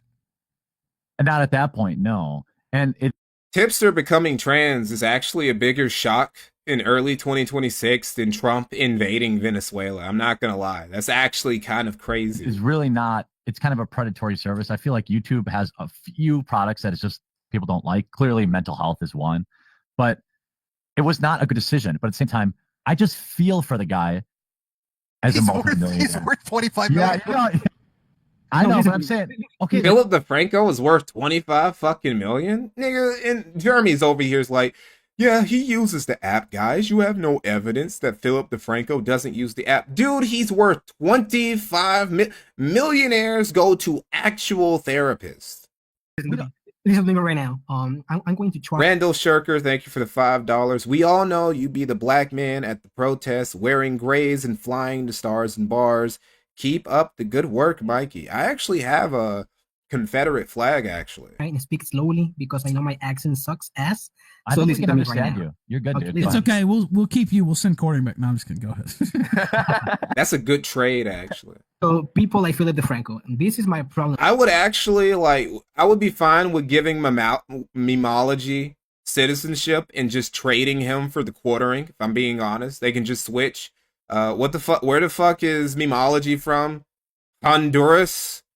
Fucking, I don't know. Maybe he's from Chile. I don't know what Latam country he's from, but I'll perfectly be willing to make that trade. I don't hate him as a person, but as a YouTuber, he supposedly has on the news team, and you are going to tell me 20+ people didn't care to look on the terms of service. That means they didn't care. So, however you want to look at it, they fucked up. So, feeling bad for Philip DeFranco, I don't feel bad for him. I maybe feel bad. I may feel bad for small YouTubers that got this sponsorship with some money, and I do feel for them because they got this from people like this. You know what's funny is that Memology, even though English isn't his first language, and he is kind of struggling, you can hear the accent is thick, he still speaks more smooth, coherent English than Jeremy does somehow. The dude with a fucking master's degree and who reads articles for a living, he's worse at speaking English than this fucking Honduran nigga. Franco, that Garfield's Bizarre Adventure, thank you for the $10. A year ago, EVS said your documentary was full of conspiracy theories and misinformation. And then he shows up recently in chat trying to simp for Mikey. Yeah, he did basically do that. As Pod Awful told EVS to his face, he licks ass. told them, hey, would you like to get this? Oh, did I say hold on, what? I'm sorry, I dropped something right now. I dropped something. Jeremy, did I say Germany again? My fault. Sponsor on your channel? I've been reading a lot of news lately, right? About the EU is basically afraid that Trump is going to invade the rest of Europe after he gets Greenland, which I think is kind of ridiculous because Trump isn't even... have you guys heard about Trump's newest idea about how he's going to get Greenland? He's not even going to invade anymore. He's just going to pay everybody on the island like $100,000 each and just bribe them to secede willingly from Denmark. Which, when you think about it, that's actually a pretty good idea because there's not even 60,000 people on all of Greenland. Greenland is bigger than most countries on Earth, its landmass. It has less people there than like fucking Kalamazoo, Michigan. And no, I didn't just make that city name up. There's actually a city in Michigan named Kalamazoo, and it has like 70 something thousand people. Only less than 60,000 people there. You could totally just like throw 100, 200 stacks at everybody there and, you know, just basically bribe them to join the United States. Fuck it. Comes to your door knocking, you're going to say yes. Well, here's how that conversation happened, right? Philip DeFranco goes to several people he trusts, including Boogie, and says, yo, you can get $5,000 a month advertising this. And that's the start and the end of it. Boogie's back. No, he didn't. I talked to Boogie, dude. Boogie knew exactly what he was getting into. Let's be clear. We're going on. Boogie lies, dude. You know, this is back in 2018 when everybody wasn't aware yet. Everybody wasn't aware how Boogie actually is and that he was just doing the fake Mr. Rogers shit. It's so fun. It's so fun to go back into past and see how things have evolved. Like the entire meta of a lot of these e-celebs is just completely different now. It's so hilarious. But yeah, we're going on what, and especially what DeFranco said, because he said that, didn't he say that he went through intermediaries for Boogie? Yeah, he did. And yeah. Boogie, when he was on here, said the same thing, that he didn't even talk to him. So accordingly, imagine that. Imagine Boogie deflecting blame. How could that happen? Oh shit. Okay, what's your story? Come on, spit it out. Oh, you missed that one too, huh? Yeah, V and Boogie had an argument because Quartering, I guess, talked about a private conversation about, again, a weird callback to the earlier conversations, but Bitcoin assassins. Yeah. Wait, so you... I didn't hear that. Did you call the police on Boogie? Yes, I did. Damn, you're a bad friend to that dude. Isn't this like the third time you fucked him over? No, dude. What do you mean a bad friend? He called me and said he was going to kill himself. So I asked for a fucking... Wait, what? Who said that? Boogie? First off, why are you even sharing that? Why are you even sharing that information with a friend? Yeah, my friend called me and he said he was going to kill myself. Bro, you don't tell that to other people. Safety check. What's wrong with that? No, did he say he was going to kill himself, or did he say, yes. I wish somebody would send Bitcoin assassins to take me out? No, I don't know what that's from. I don't know what that's from. Yeah, Boogie has been threatening to kill himself for like 20 years now. It's like, I don't know, either he's not serious or he's just shit at it. Either way, you shouldn't really give it that much concern. But no, I mean, I do believe that Boogie told him that though, because Boogie loves to talk about how he wants to die and how he's going to take his life. And then, you know, I don't know, he goes and just eats a burger instead. I'm sorry, I missed a big section. Can someone just please tell me what happened? Did Philly D go directly to Boogie? No, he didn't. Philly D and Boogie both said that it was handled through intermediaries. Yeah, but accordingly just said he said something completely different. No, I didn't. I said Boogie knew exactly what he was signing up for, and he knew exactly what the money was on the line. Well, no, see, no. I mean, you can't put it like that, because if Boogie trusts his managers, and if Philly went through a back channel to get the manager to basically say it's a good deal, Boogie trusts his manager, and he probably felt that what he was signing up for was okay. There's only one person here. Yeah, there's only one person here that really has sponsorships or does that stuff. That's Keem. And I can't imagine that Keemstar is going to sell a product without at least looking into it a little bit before. So it's naive to say that Philly, DeFranco didn't know about any of this. He's Dude, not going to I went as far as shaving with Dollar Shave Club, and I rarely shave, but I had to shave like part of my arm. What a salesman! Keemstar actually sacrificed the gnome beard. He took it out. He had to shave it. He shaved himself clean just so he can sell, just so he could shill properly. What a fucking salesman! To see if the razors actually worked. Right, but I mean, you're not gonna shill a product if you at least don't look to make sure the company's. Remember when Quartering was selling that? What the fuck it was? He was selling some shaving cream type shit, but then he also never shaved his beard. He didn't even have the commitment. Not like you said earlier, selling black tar heroin or something. Yeah. You can't. Otherwise, your career's in trouble. Like you got to be responsible. It's hurt. Yeah, Dollar Shave Club, right? He was shilling for the Dollar Shave Clubs that time, Quartering. But he still didn't shave, and it's like, okay, I guess the product must not be that good, because you aren't even using it. Philly, and like I said, it was not. It's like that time that Review Tech USA was selling that health product, something greens. It was like supplements for people who work out, and he was literally at the fattest he had ever been in his life. Like even today, he weighs way less than he did back then. And this was also during an apology video where he was apologizing. Yeah, it was literally the exact same apology video where he was apologizing for shilling for Tommy Tellerico in the television, right? He was shilling for that, and he was apologizing to his audience for shilling for a product he wasn't actually using or did any research on. While he also, and at the very beginning, he shills for a product he obviously didn't use with his fat ass. I've always been on the side of saying they're just alike. The Quartering and Review Tech USA are literally the same dude. I understand why he sent up with it. Yes, BetterHelp suboptimal, and I put a video, saying that, but as much. But Conan Ito Gunner, thank you for another $4.99. Why are super leftists like Rich the most ignorant dudes online? He's low key afraid of basketball Americans. Well, it's not so much ignorant as it is arrogant, because the thing about leftists is the thing that differentiates dudes who are super left as opposed to dudes who are super right is that if you're super left, you probably grew up in a world that, well, if you grew up in like a first world Western country, you probably grew up in a world that was constantly reinforcing your viewpoint, telling you that you were right to believe this, and that people who were slightly more to the right of you were just fundamentally wrong about so many issues and shit, right? So they have a lot of arrogance, and they think that it's like, who said it? It wasn't Conan. Was it Stephen Colbert who said that life has a liberal bias? And people thought that was a joke. No, that's how people like that actually think.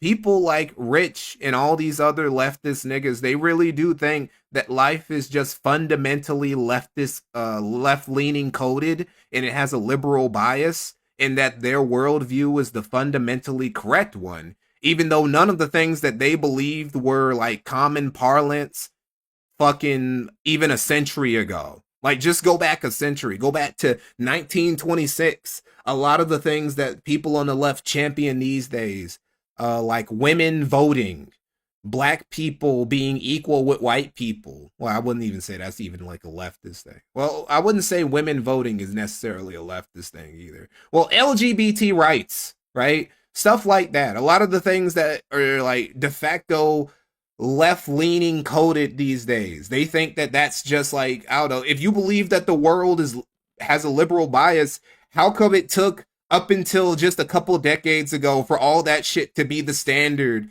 in Western democracies across Europe and North America then? It doesn't make any sense, but that's what they believe, and that's why they're so fucking arrogant, and they don't even give people who are slightly conservative the time of day. Now, of course, I'm generalizing here. Obviously, there are plenty of exceptions to this, but I'm just speaking from particular ignoramuses like Review Tech USA and the like. Xander Vorkov, thanks for the $5. It's just a matter of time before we get quarter ASMR. That might actually be the next grift for the quarter pounder. Mr. Gladiator, sir, thank you for the $1.99. EVS seething hard today. Really? He's seething hard today.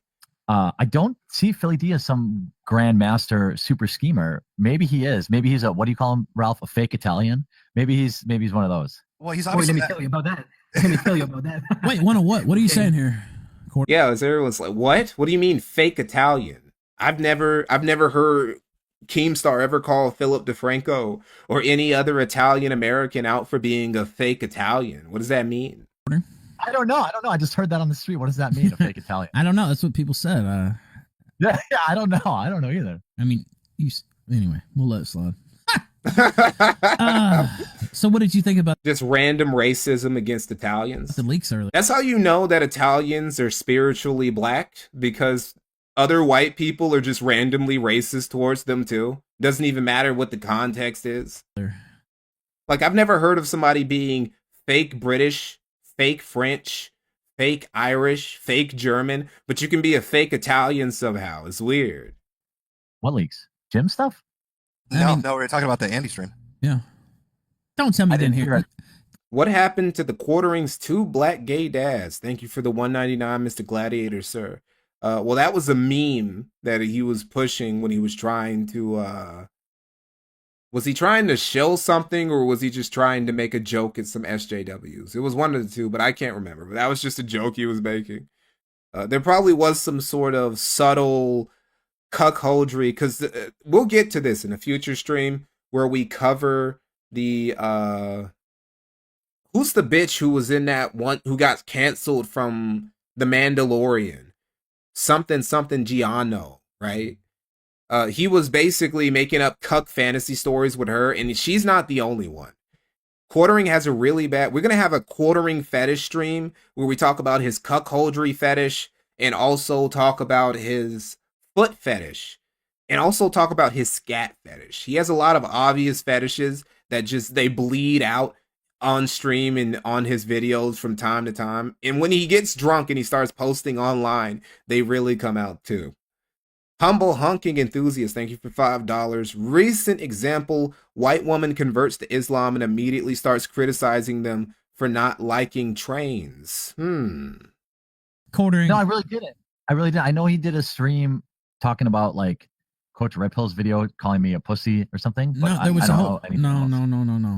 else. There was... Are you talking about the people who are left-leaning think that their worldview is like the objective, de facto view? Like, the world is actually, unironically, it has a liberal bias for real? Yeah, they do that. They actually, they really do believe that in their soul, in their hearts. That's the whole purpose. Well, I mean, it was the stated purpose of this show, but, you know, we ended up Catch getting me into up. some of the Catch me up. Make it. Does anybody want to catch him up? Because I'm not even sure. I will. So apparently what happened was... Do the work for me. I'm too much of a lazy cunt. all the skeptics got together with Taco Sauce so they could sell G Fuel.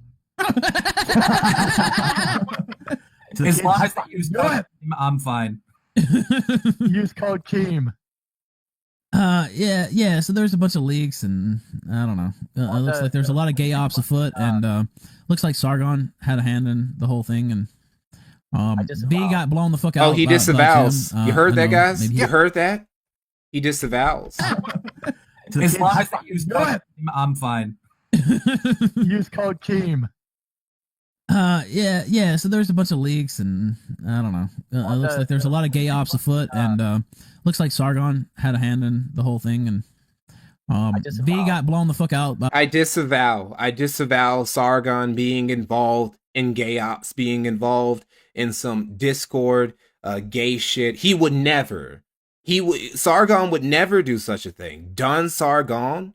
My Carl would never do any shit like that. But Jim, I know maybe. Yeah, I tasted his semen, and men who with semen as sweet as Carl Benjamin, they would never do any gay ops ever. Certainly not. How could you tweet about the V thing and not know where that came from? Exactly. He knows what's going on. Jeremy knew exactly what the fuck's going on. Andy had a whole host of fucking... No, Miller 42, don't clip that. Nobody clip that. Nobody clip that and then fucking use it as a soundbite later and fucking use it out of context. Don't do that. Audio leaks coming from Kraut and Tonka. But no, Jeremy knows exactly what's going on. He's playing dumb just like all of the skeptics who were in fucking Sargon's circle, part of his clique, did They all played dumb and pretend like they didn't know what the fuck was going on when they obviously did. V popped in there. I will get to it. I'm very eager to get to the Skeptic documentary, but I got to get some other shit out of the way first. Kraut wanted Sargon to show up. There's a lot of shit, and then there's a whole Discord drop that's going on right now. It's spectacular. I don't want to give too much away because I got Sunday Funday coming up. Oh, and by the way, there was a super chat earlier. As Jim teased his outline to me, and I've seen it, and I think it will be. King of Pole's gonna be so jealous. Oh, this was after the King of Pole outline stream. You know, we might have to react to that. Holy shit, dude. That's a legendary moment. That's one of the greatest sector moments ever. The King of Pole outline stream. That's top tier to this day. To this day. One of the greatest streams I have ever lived. That's better than fucking Boulder Gate, dude. That's awesome.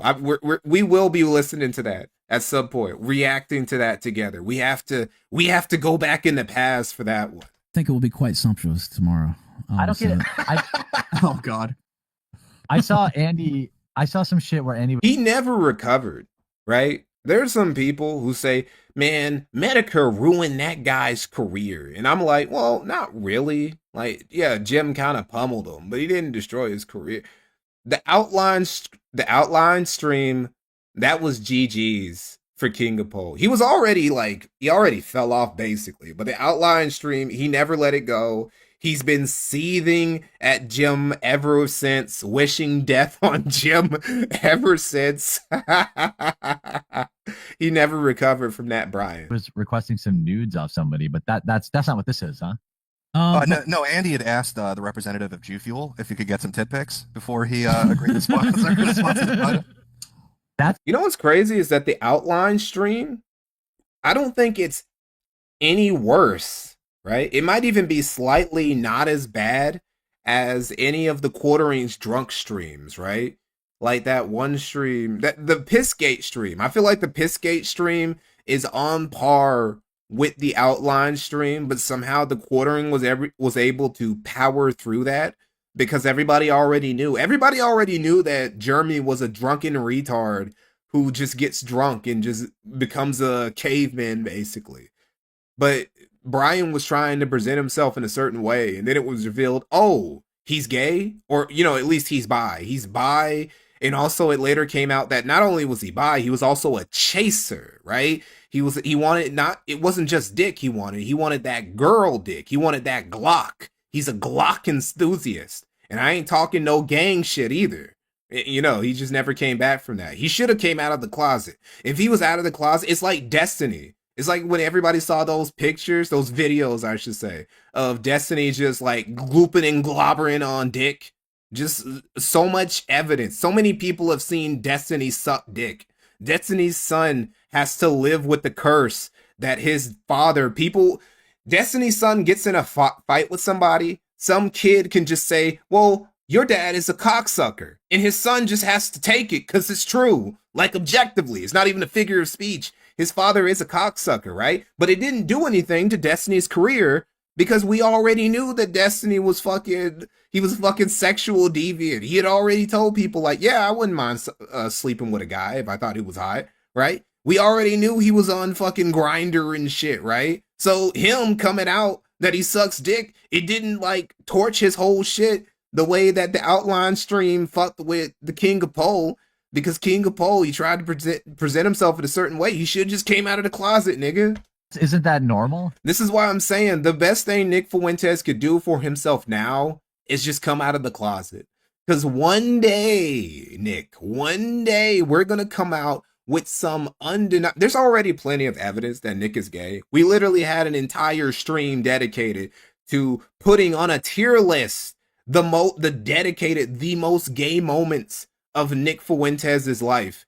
That he fucking watches gay porn, that he watches gay trans femboy porn, right? That he was fucking taking creepy photos of his best friend and shit while he was sleeping and whatever. That he was in these DMs, that he was in chat rooms with transes.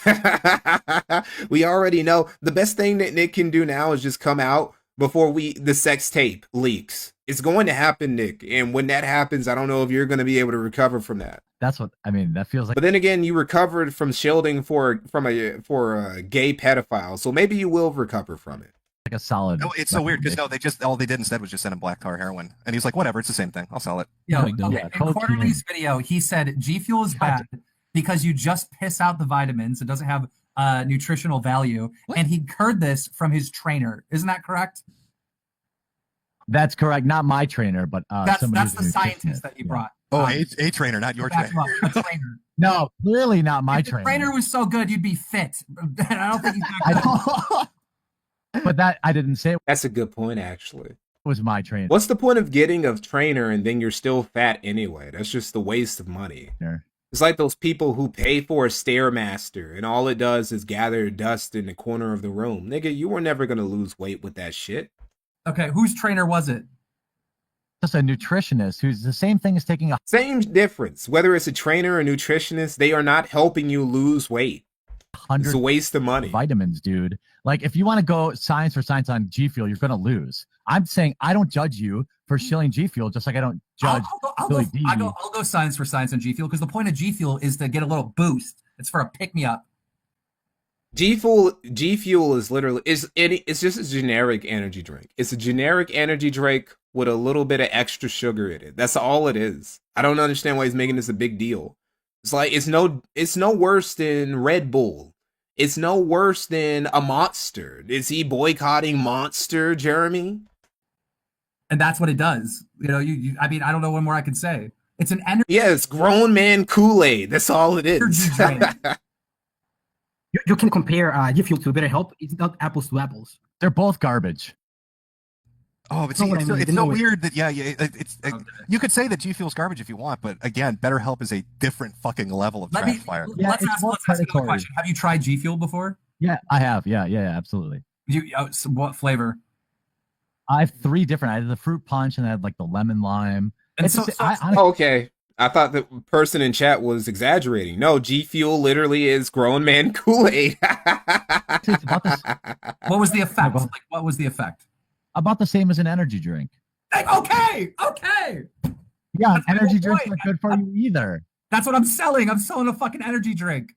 But Keem, I'm not shitting on you for selling that. My whole point is just a pure capitalist outlook. Like, look, energy drinks, if you sell... Hold on. Repeat that for me. Excuse me. What was that, Jeremy? It's just a fucking energy drink. But Keem, I'm not shitting on you for selling that. My whole point is just a pure capitalist outlook. Like, look, energy drinks, if you sell CBD oil, I don't give a fuck because but you're saying CBD oil does nothing, but you're saying G Fuel does something. No, I'm saying they're both garbage.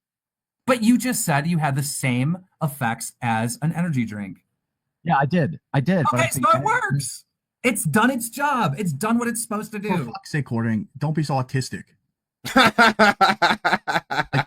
One's an energy drink, a drink, and the other is preying. He's too stupid to know how stupid he is. On fucking people who are at their lowest point. There's a complete difference. This has happened multiple times where he just jumps on a kill stream or he jumps on any stream during this era and the chat would just turn against him. They would talk shit about him. They would say kick Quartering, kick Hambly. It was a regular occurrence back in the day.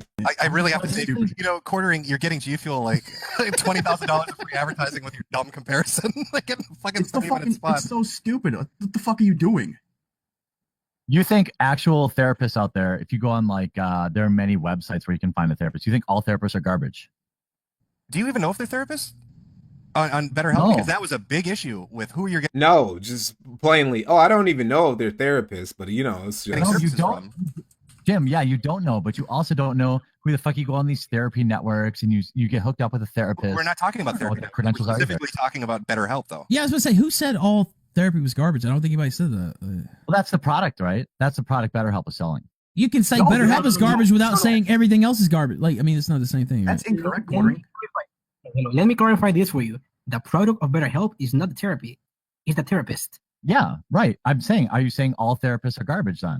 Okay, let me answer this. He doesn't understand. Like, it's so crazy. He's not even drunk. But everybody else on the stream, and they're trying to explain this very simple point to him. It's not sinking in. It's like it's just going over his fucking head. It's going in one ear, out the other. Go ahead. Okay, so Humble Hunking Enthusiast, thanks for another $5. Jeremy the businessman, naming his coffee company in a way that is guaranteed to only return search results for his competitors' products. Exactly. You put in coffee brand coffee, Google probably just thinks that you put in a spelling error, right? Like you just put in coffee twice. You meant like coffee brand, or you're looking for coffee brands or something? Okay, sure. Here goes Folgers. basically, think of it this way, right? Here goes Colombia. If you go and grab a scoop of you coffee brand coffee conservative? Oh, okay. I know what you're looking for. You're looking for Black Rifle coffee. Okay, here you go. G Fuel and you drink a G Fuel, it's going to be the same every time. If you go to BetterHelp and get a therapist, you might get a good therapist, but you might get someone that doesn't even show up, or you might get somebody whose real-time job works at McDonald's and has no education at all and just lied to get the job. They're going to supersize your depression. But that's true. But they're not selling therapy on their website. They're just selling a service. Yeah, it's a really weird argument. It'd be like if I said Mass Effect 3 is dog shit, and you're like, oh, so all video games are dog shit? No, I'm talking about Mass Effect 3 being dog shit. BetterHelp is dog shit. Right. I feel like, I'm forced. Mass Effect 3 is all right. It's okay. Yeah, it's pretty good. But it's like, I don't know. It's not. I feel like for the finale of one of the greatest, what was supposed to be one of the greatest video game trilogies ever, it kind of dropped the ball a little bit. It was good in the beginning. The early half of Mass Effect 3 is actually pretty excellent. But then you get towards the lower half and it's all right. And then you get towards the ending and it's like, oh, this is it. I put in all this effort, all this work. I bought all 3 games and the DLC, and this is it. Okay. In a position defending a service I have publicly said I don't like. So why are you doing it? I mean, I have no problem with you actually done some cool stuff, but what, it's concerning me, BuzzFeed put out a hit piece on me, but what, Mass Effect 1 is the best one by the standards of being an actual RPG. Mass Effect 2, it was still an RPG, but it was much more leaning in the action category, right? The role-playing elements were nowhere near as strong. So I would say, as far as being what the games were supposed to be from the beginning, Mass Effect 1 is the best one by default in that regard. Nobody made you, force you into this position to be put up. Look, defending a service I have publicly said I don't like. So why are you doing it? I have no problem with you actually done some cool stuff, but what, it's concerning me, BuzzFeed put out a hit piece on me, but what, nobody made you, force you into this position. Why are you doing it? You asked me to come on, dude. I wanted you here, but I didn't say defend BetterHelp like you did that yourself, right? It's like, wait, I didn't think you would come up here and just make a retard out of yourself, Jeremy. Damn. I was just giving you a platform. I didn't know you were going to fucking take the worst position possible in this scenario. I'm defending. It's so crazy going back and seeing Ralph be the voice of reason. Like, he was actually a pretty good mediator back in the day.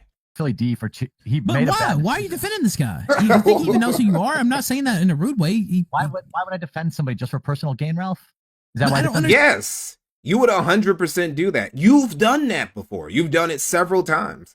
You were literally doing it that year for Sargon and the other skeptics in his circle.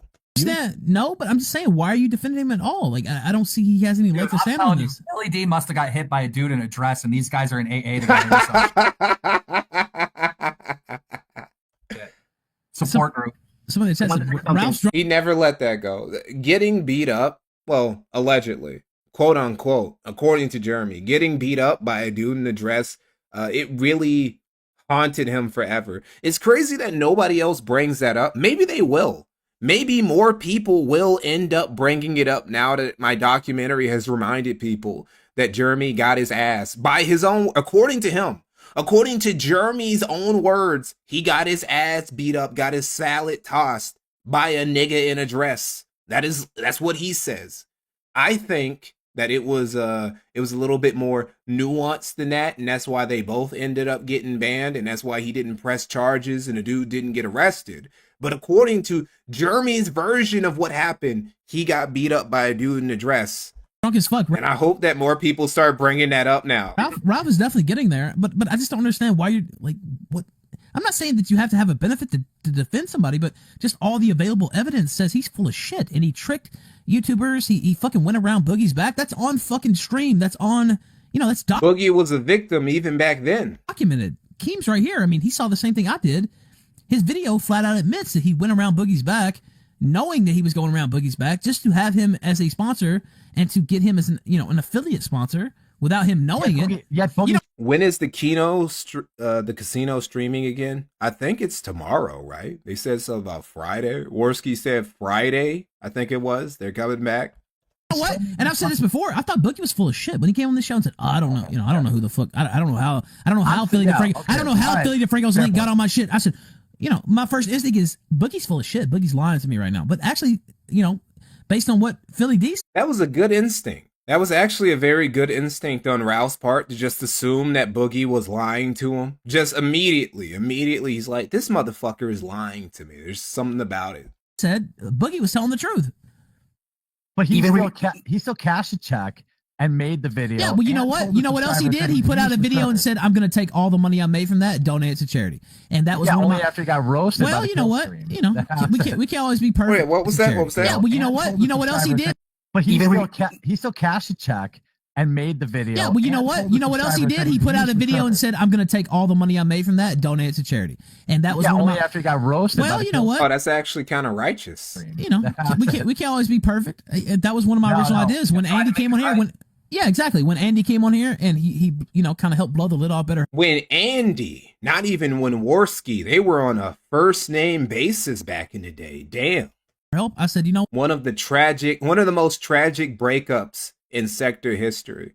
It's up there. It's like top 3 breakups in sector history are it's Worski and Ralph, Godwinson and PPP, and I guess Medicare and Sargon, although one could argue, well, no, Sargon and Medicare, they were like Gamergate war buddies. They had their war stories from the GG days that they used to share with each other and shit. So I guess that was top 3 sector breakups of all time. What?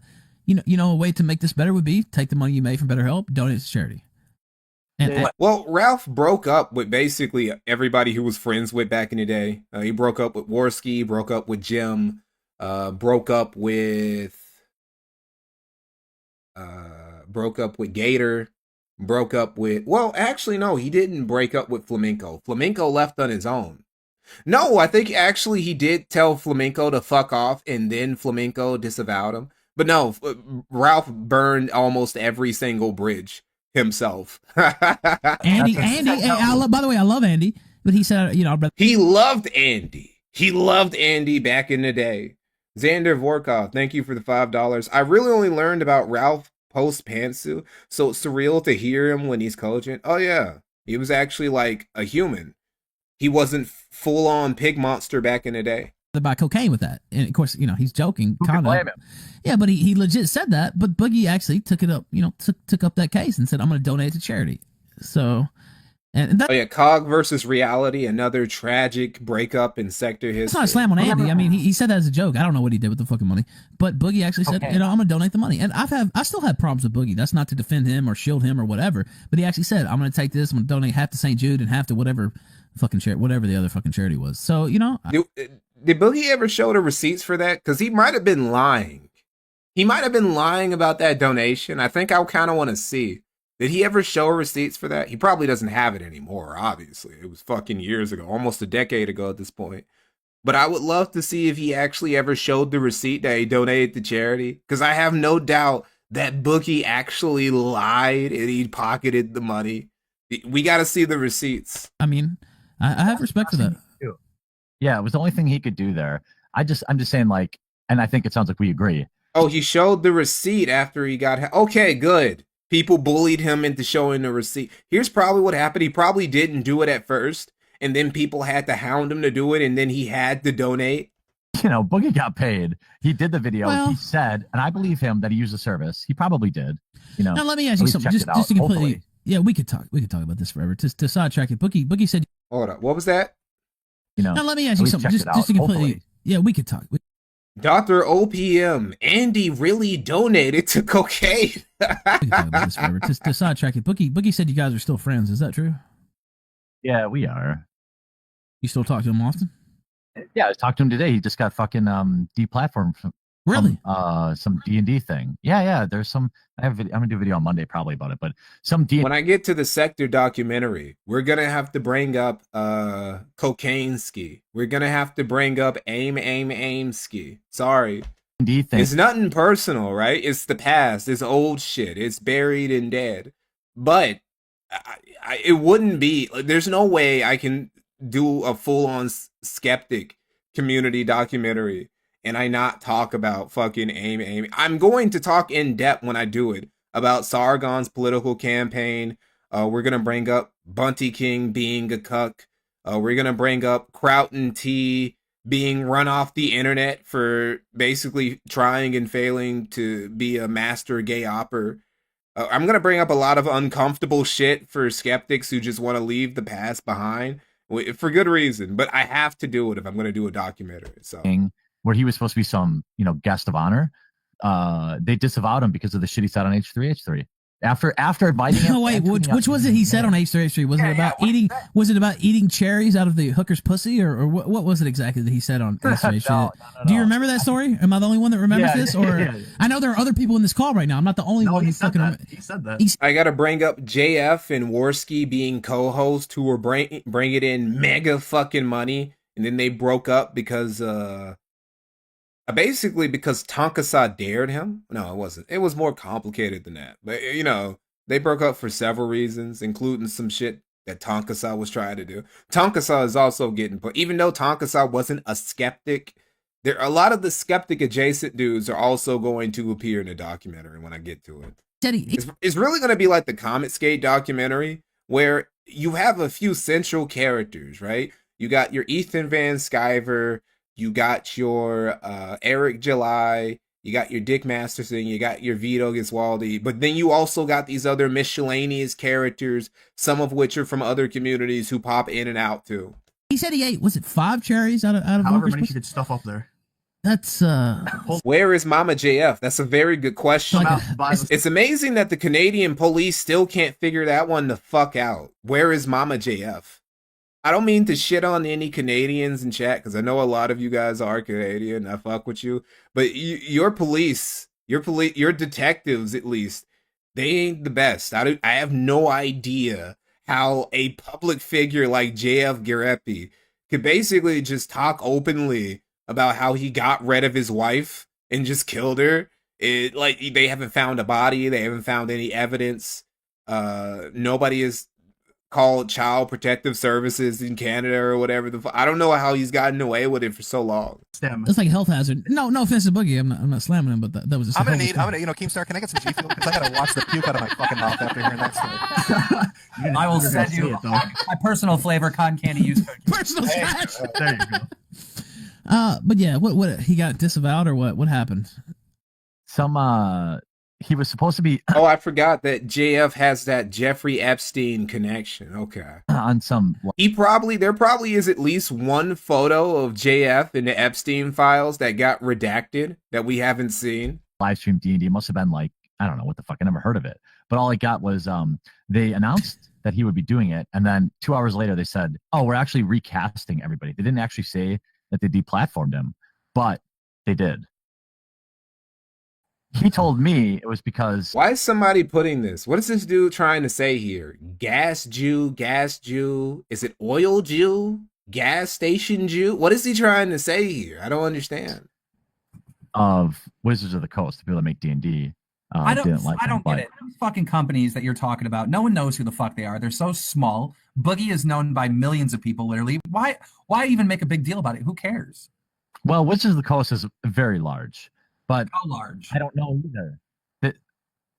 They own all of D&D and all of Magic the Gathering. It's a $100 million, $200 million company owned by Hasbro, who's a billion-dollar company. Well, I've had sex before. I'm sorry, I don't know.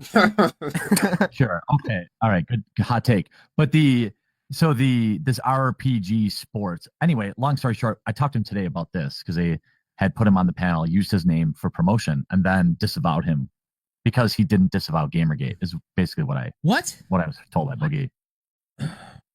So they Kilroyed him. They used him to get money and then threw him off the website. Kilroy is also getting put in a documentary. Of course it is. Yes. Yeah, exactly. If you look up RPG. Also, I actually do believe this because Gamergate really was, in a way, it sort of is still this great boogeyman. Like, it was so... And the thing about it is that everything that the pro GGers were saying was completely right. There was literally proven to be a cabal of journalists, not only in just like these niche gaming journalist circles, but in major publications who are helping to corroborate with each other and push these narratives and these stories at the same time and trying to bury the whole story that was breaking around Gamergate and shit. This was proven to be a thing. It was like the first big major culture war, major scandal with new media versus old media. And I don't know, it's crazy. It's crazy how much effect somebody made a joke.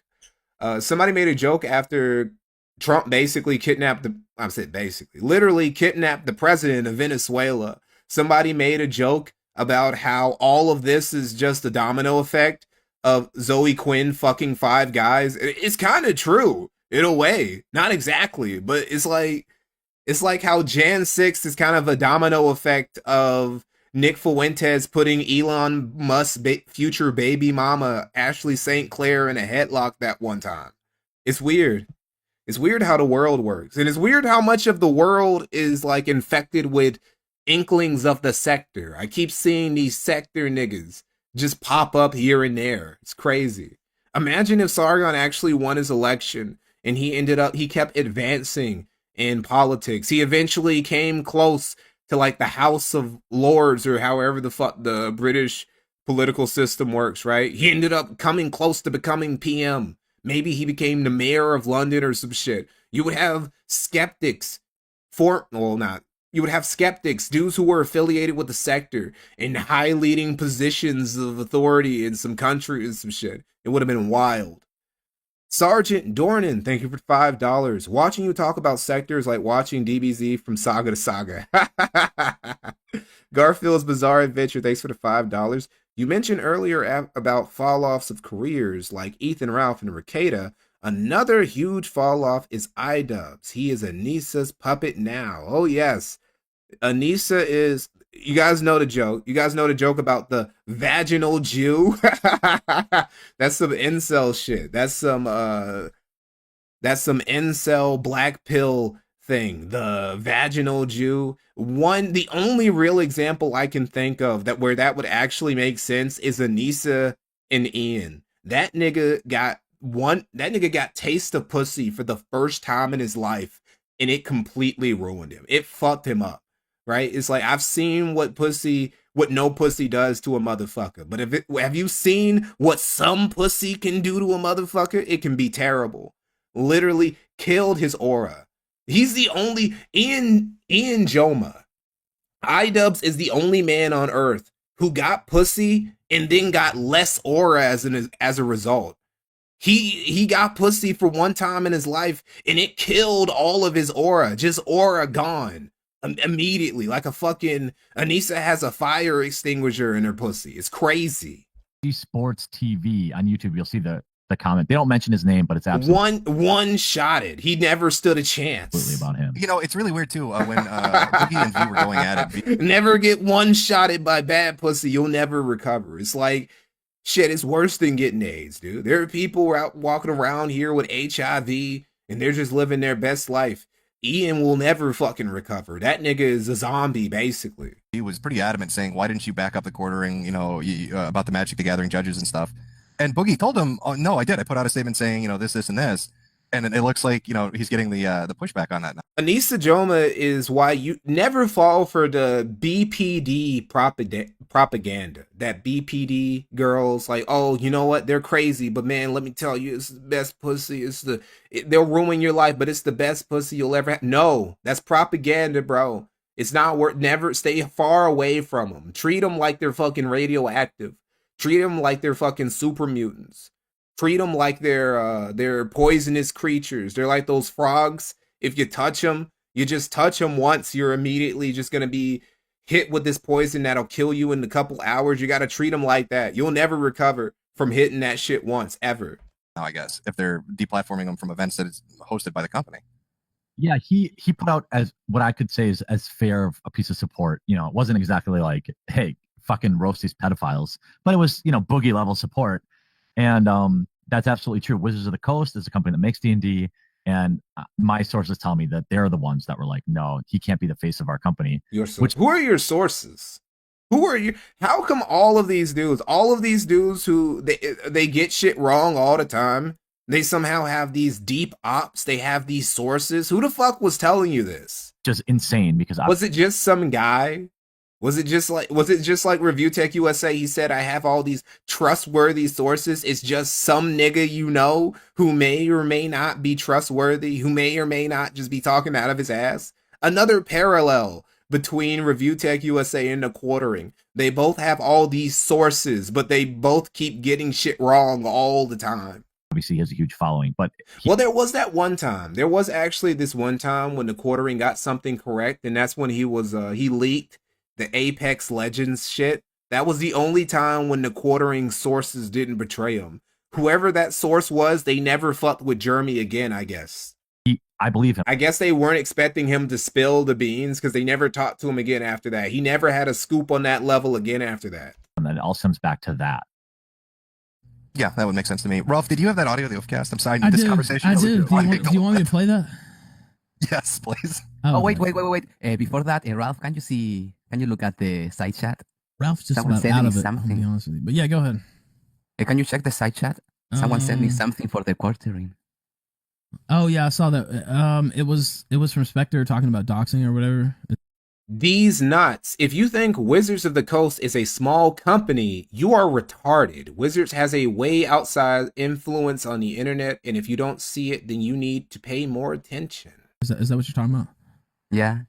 He's saying Spectre 06 that the Quartering accused him of doxing him, and that he keeps ignoring the issue, and he wants you to prove it. Oh, yeah. No, this is what the dude did, and this is the most attention he'll ever get in his life. But, I mean, so thank you for bringing him up. But Wait, what was that? What are you seething about? Also, it's funny that Pesos, Dame Pesos, he's actually somebody who, he talked all the time in his videos. He taught English all the times in his videos.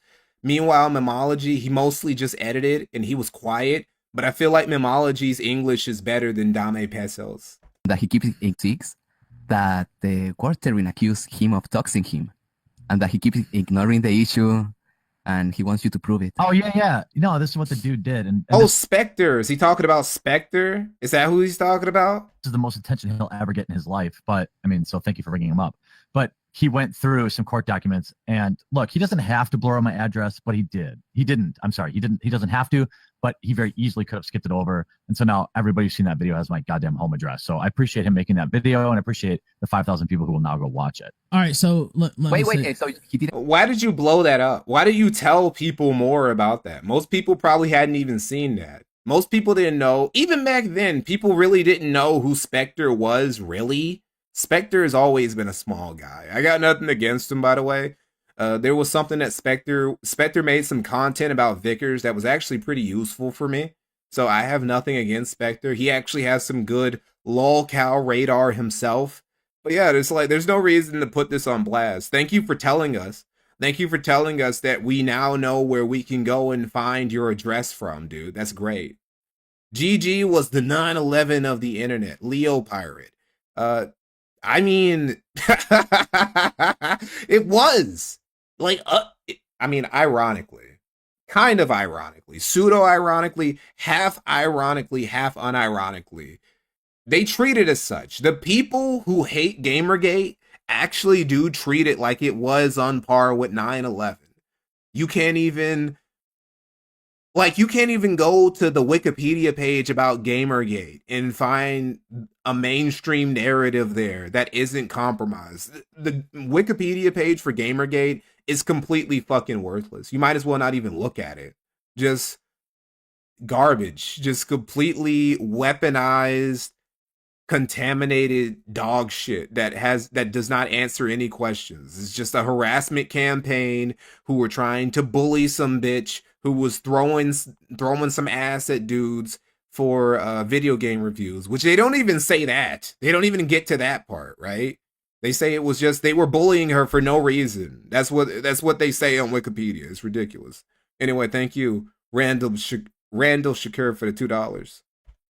Can dox you because it wasn't a public court document. Yes, Leo Pirate is retarded. He is also a lol cow himself. Right?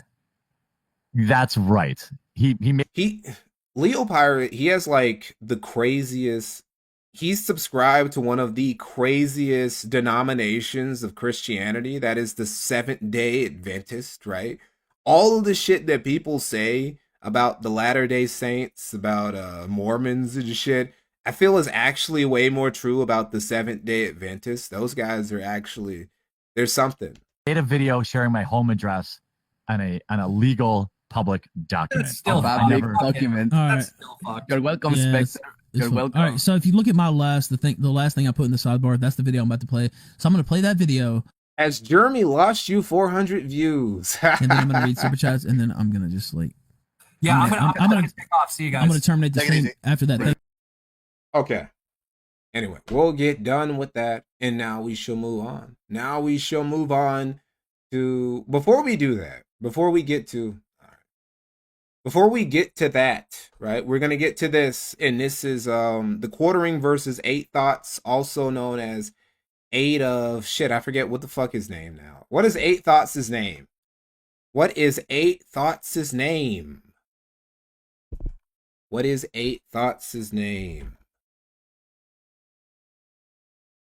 Ghost of 8. See, I'm not a monster.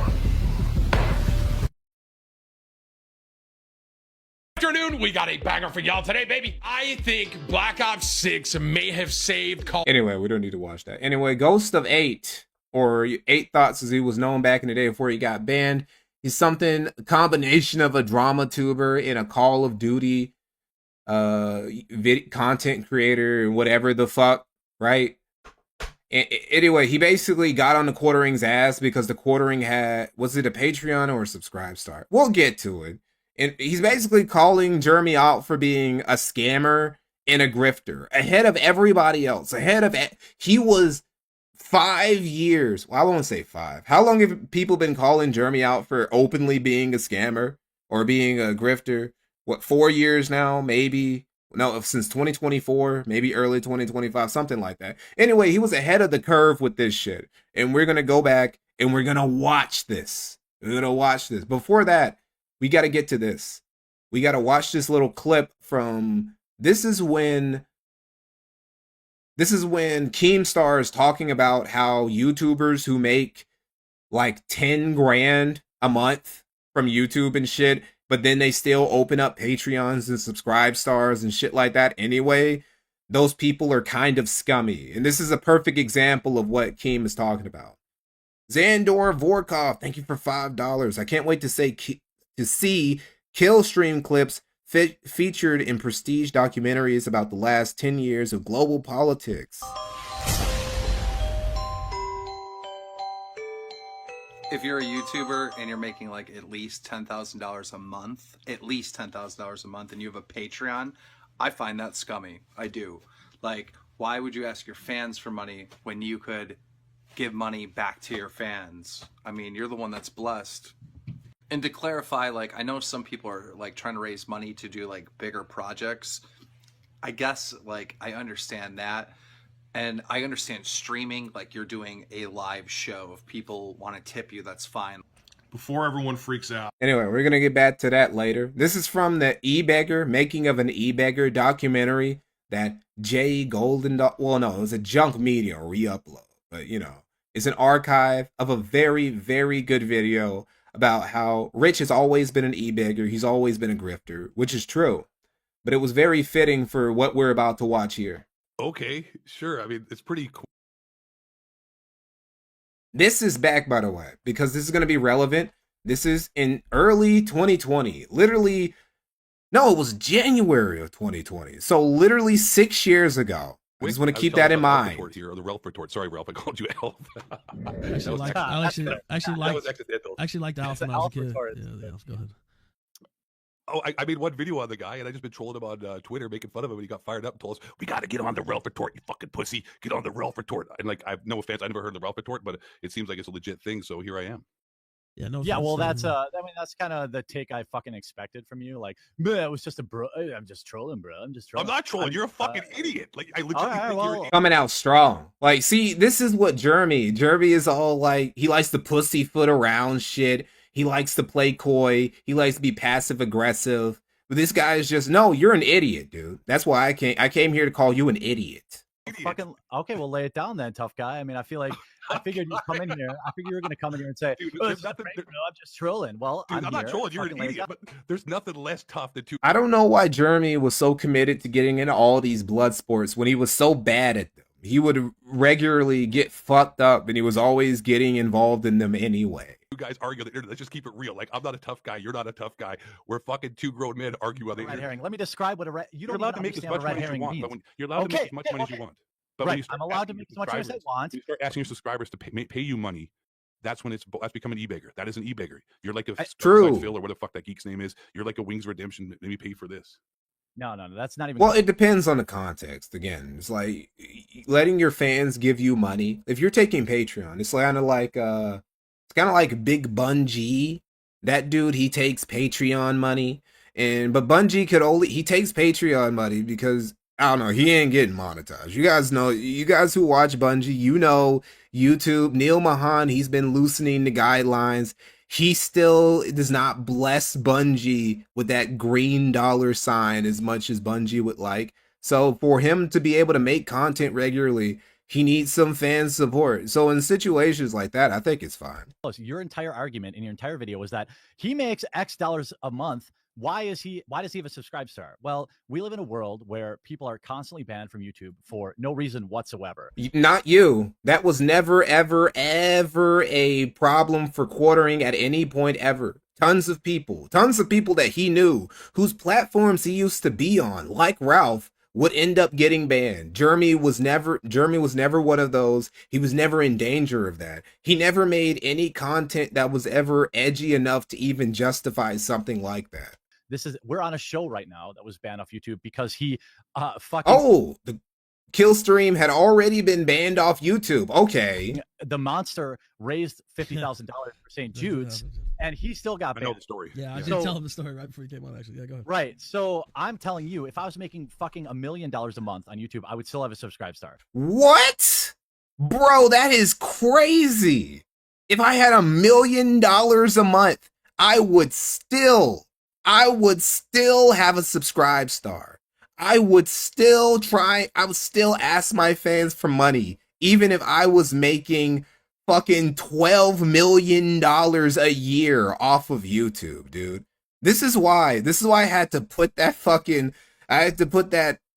Moist Critical part at the end of the documentary where I talk about how Moist Critical, he took away every form of monetization he could. Even the bits, he raised the bit minimum to the level where almost nobody could donate bits even if they wanted to, because he made so much money. And here is quartering in 2020, right? Yeah, after he had already become a millionaire. He said he was making low sevens back in 2018, so 2 years after that, saying that even if he was making $1 million a month off YouTube, he would still have a Patreon or a subscribe star or find some way to ask his fans for money. At no point was he ever going to change. This is how he's a grifter, dude. He is the archetypical grifter on YouTube.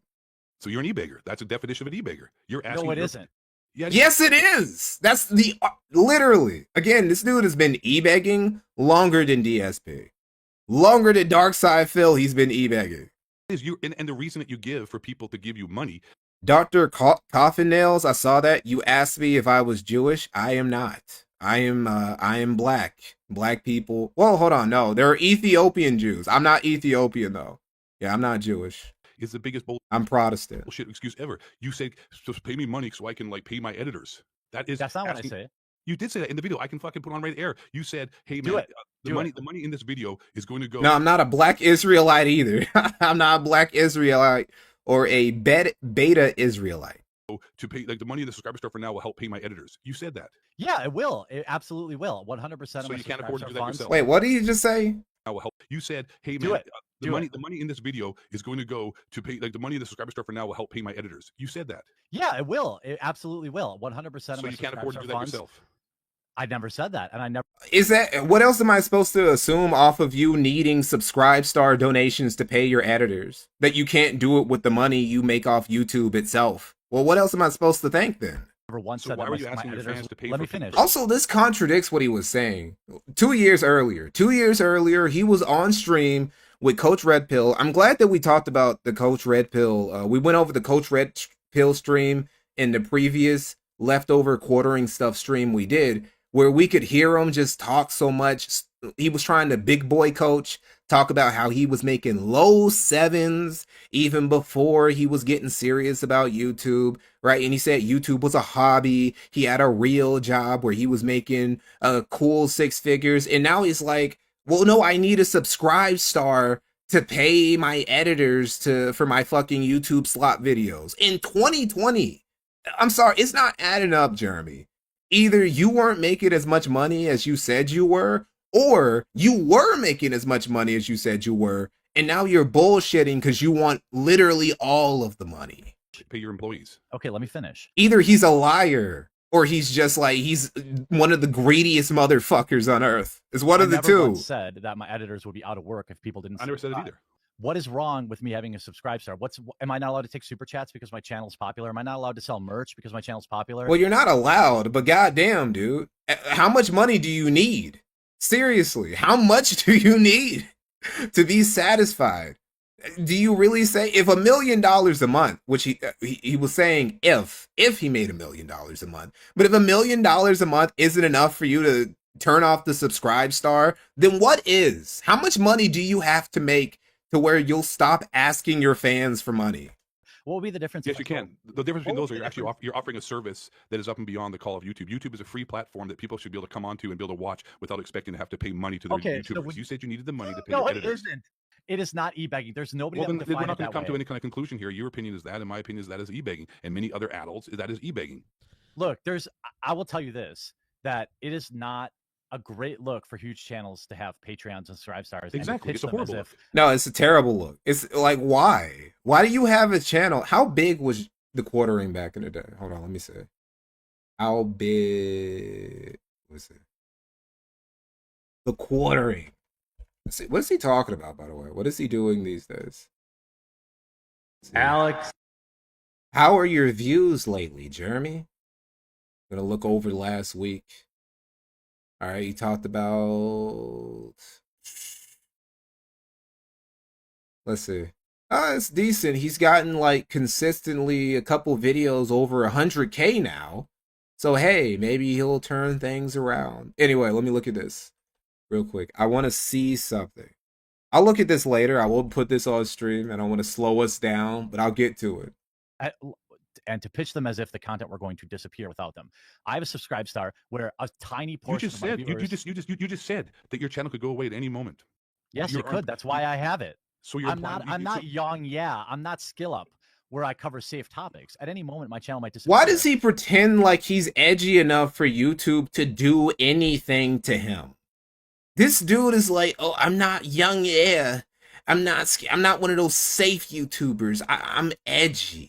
You know, I get into that dark shit. I talk about that shit they don't want you to know about. Jeremy, there's a reason why all those other far righties and alt-writers, dissident righties and shit got booted the fuck off of YouTube, and you got to stick around. There's a reason why even his fucking unsleeved media channel, like he's never had any channel ever get destroyed by YouTube ever. Jeremy has like a dozen YouTube channels. They're all still here. You can find all of them. They haven't gone anywhere. YouTube has never threatened this motherfucker with anything, but he'll look at you dead in the eye and tell you, yeah, you know, YouTube, they're censoring people like me. Are they? At no point have I ever... Here's how most people define e-begging, is you holding your viewers hostage. Like you referred to me as Wings of Redemption or DSP. These Well, I'm motherfuckers exaggerating are for, saying, you know, for no, you're this. not. You said, okay, fine. Well, I'm going to address that topic. These two fucking dudes will say, oh, the content's going to disappear if you don't back. I can't do this content without your money. I have literally never said that. Yes. What the fuck? Dude. This guy is crazy, man. Maybe he just forgot. Maybe he just forgot. Hold on, let me bring up the video again. While we're here, I'm so glad. I can't forget about this. This is still like my favorite piece of evidence against anybody who ever says that quartering isn't an e-bag, right?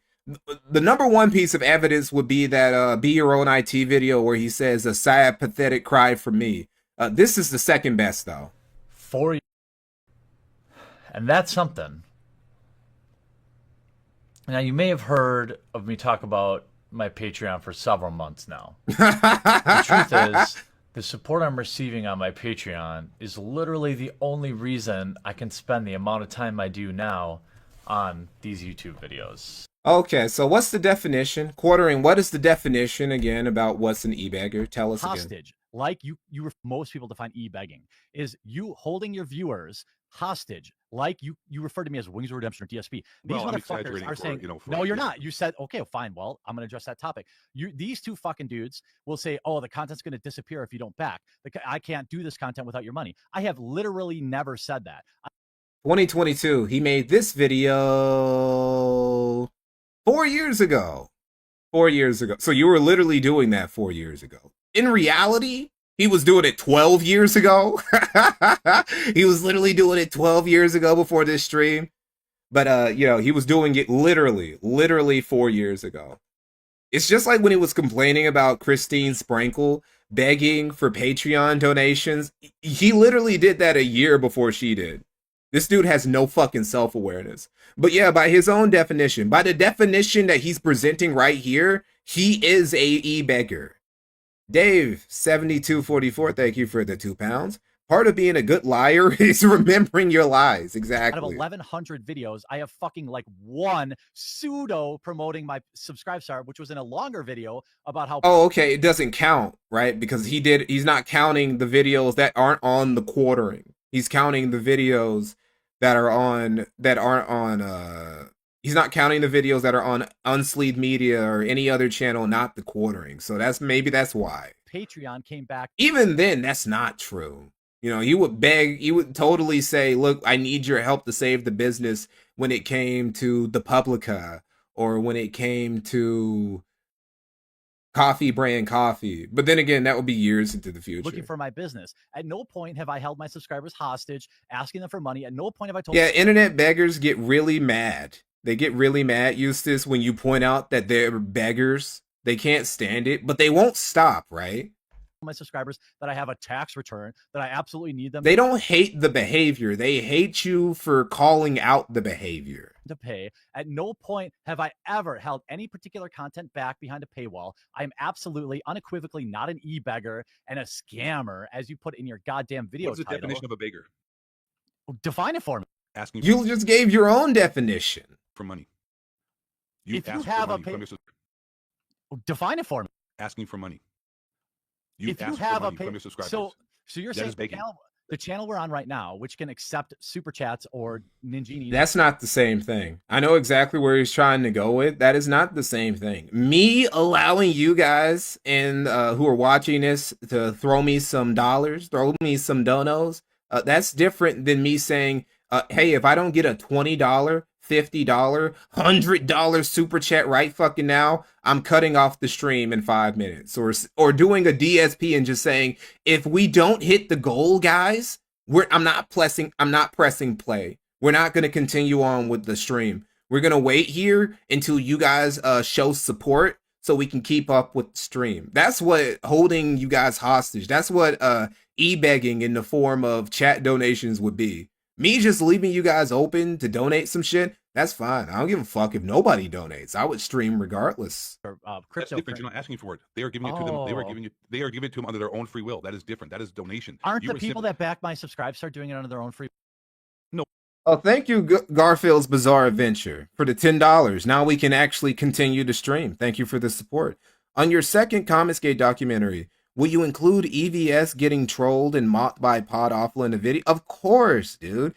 Like, I'm actually really glad that it took me so long to finally get around to Comicsgate, because I've been gathering shit. And so much stuff has actually gone on in and around the Comicsgate sphere. It's going to be fun. It's actually going to be a really fun video. There's going to be an entire chapter, maybe 2, dedicated to your boy Zach. That nigga needs a reckoning, right? I can't wait. It's the Comicsgate video. I'm actually very eager to get to it. EVS may have deleted the stream, but Pod Awful... No, I already have it. Jesse has it. Also, Alyssa Clips also had it. She uploaded it as a clip on her stream. It still exists. he deleted it from his end, but it still exists. But Pod Awful at least seems to have the stream up. Oh, you went out and asked them. Can you please do it so I can pay my... You said that, first of all, oh, January is... No Dread. His Super Killer hasn't been released yet. It is now over 2 years late. It was supposed to be out December of 2024. He missed that, and he missed December of 2025. So he's now over 2 years late with his comic veto. Is a bad Comicsgate royalty, by the way. month, and I didn't even touch the money November to December for my subscribe star. But I planned for January. Yeah, I know that. I'm not arguing that fact. I'm just building up my case here. And then January, you come in with the old it's been cut in half, 50%. So like, what, you're still making 15. It's like a third, technically. Okay, yeah, I know. It might drop down too because you're making. So anyways, and then you go like, yeah, please help support my subscribe star. It really helps. I will pay my editors out there. So that is asking. So that is in definition asking people for money, which under the definition of the. What are you doing with all the other money you make from the quartering if some of that isn't already going to pay for your editors? How much do your editors cost? How much first off, how much other staff does he have at this point? It's 2020. He doesn't have the Publica. He has exclusively games, but he paid for all that with dono money, right? He's going to get to it. There's a certain part in this where he says something that's kind of crazy about exclusively games, but I don't understand. Surely. And why do you have multiple editors too? Why does he have multiple editors, dude? It's not like you're making some high effort, highly edited, highly researched video. You read articles into a camera. All you need to do is get a dude to come in, clip the start, clip the end, and get rid of some of the awkward pauses that you inevitably do like 30 times in the 10-minute reading of an article. And that's it. Surely you only need one guy to do that shit. Do you really need 2 or 3 fucking different editors? Dictionary, the Oxford. Yes, he does spend money like a wigger. This dude is he's like, you wouldn't know this dude grew up in one of the whitest parts of America the way he has money habits. You would think he grew up in fucking Atlanta and he had like 80% black friends, black nigga hood rich friends who were fucking rappers and shit. Dude lives like he's a fucking rock star. It's ridiculous. Dictionary is begging. You are asking people to give you money. That is begging. If you go on your live stream, it probably is Indians on Fiverr that he's paying for. He probably didn't even give them all of the subscribe star money. All of the subscribe star money probably wasn't even going to these editors. Probably going to rims for his Cybertruck or whatever. Now wait, let me finish. If you go on a live stream and you sit there and you ask people for donations, that is begging. That is e-begging. If they do it on their own free will, that would be considered charity. And they're like, you know what, whatever, they're doing that. And they also do get a reward for it as well. If you just sit there and ask people to give you money and you bring it up, that is begging. Forget about e-begging. That is the typical definition of begging, asking other people for. Yeah, rims, not rims for a Cybertruck, rims for his RC cars, probably. For money. You can sit here and say. He probably mods the shit out of all of his RC toys. Probably has a RC plane with fucking like an actual engine in it. Has actual parts and shit. He's trying to make an RC plane that can break the sound barrier. It's probably where a lot of his money goes to. It's not, but it is. If I go out and say, hey, Dad, you know, can you give me money? Or not, it's not even the fair thing. That's a family member. But I go out in the street and say, hey, man, can you give me money? It doesn't matter. That's what you're doing. You're asking random strangers for money. All right. Now, You're people in asking for chat are saying, do you have a Patreon? I don't know. That's what they're saying in chat. No, I don't. I don't No. know. I think they mix you No, up. and if you with go to Scott, my last stream, if you go to my last stream, I don't stream on Twitch, but I could. And if I did, I'd be a millionaire. And that's not even hyperbole or exaggerating. The amount of money I could make from streams on Twitch as a verified Twitch streamer by I don't know. I feel like you're kind of capping there, bro. accepting donations. I could be a millionaire if I wanted to, but I just choose not to be one. Okay, bro. If I did it like a job, I would have 7 income in a year, but I don't. And you go back and look at my last stream. You can go to my stream right now, 8 thoughts on Twitch. Because if that's true and you're just choosing to not be a millionaire, you're just choosing to not make 7 figures because, I don't know, some autistic reason, you're kind of retarded.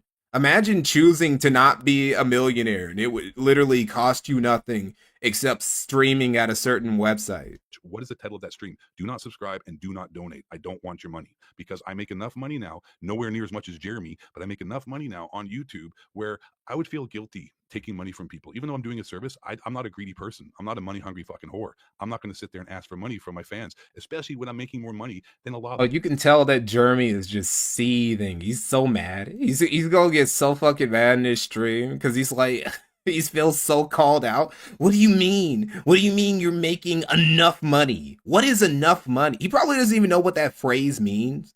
It's probably like aliens speak to him when someone says enough money. Is that Chinese? Is that Spanish? Enough money. What does that even mean?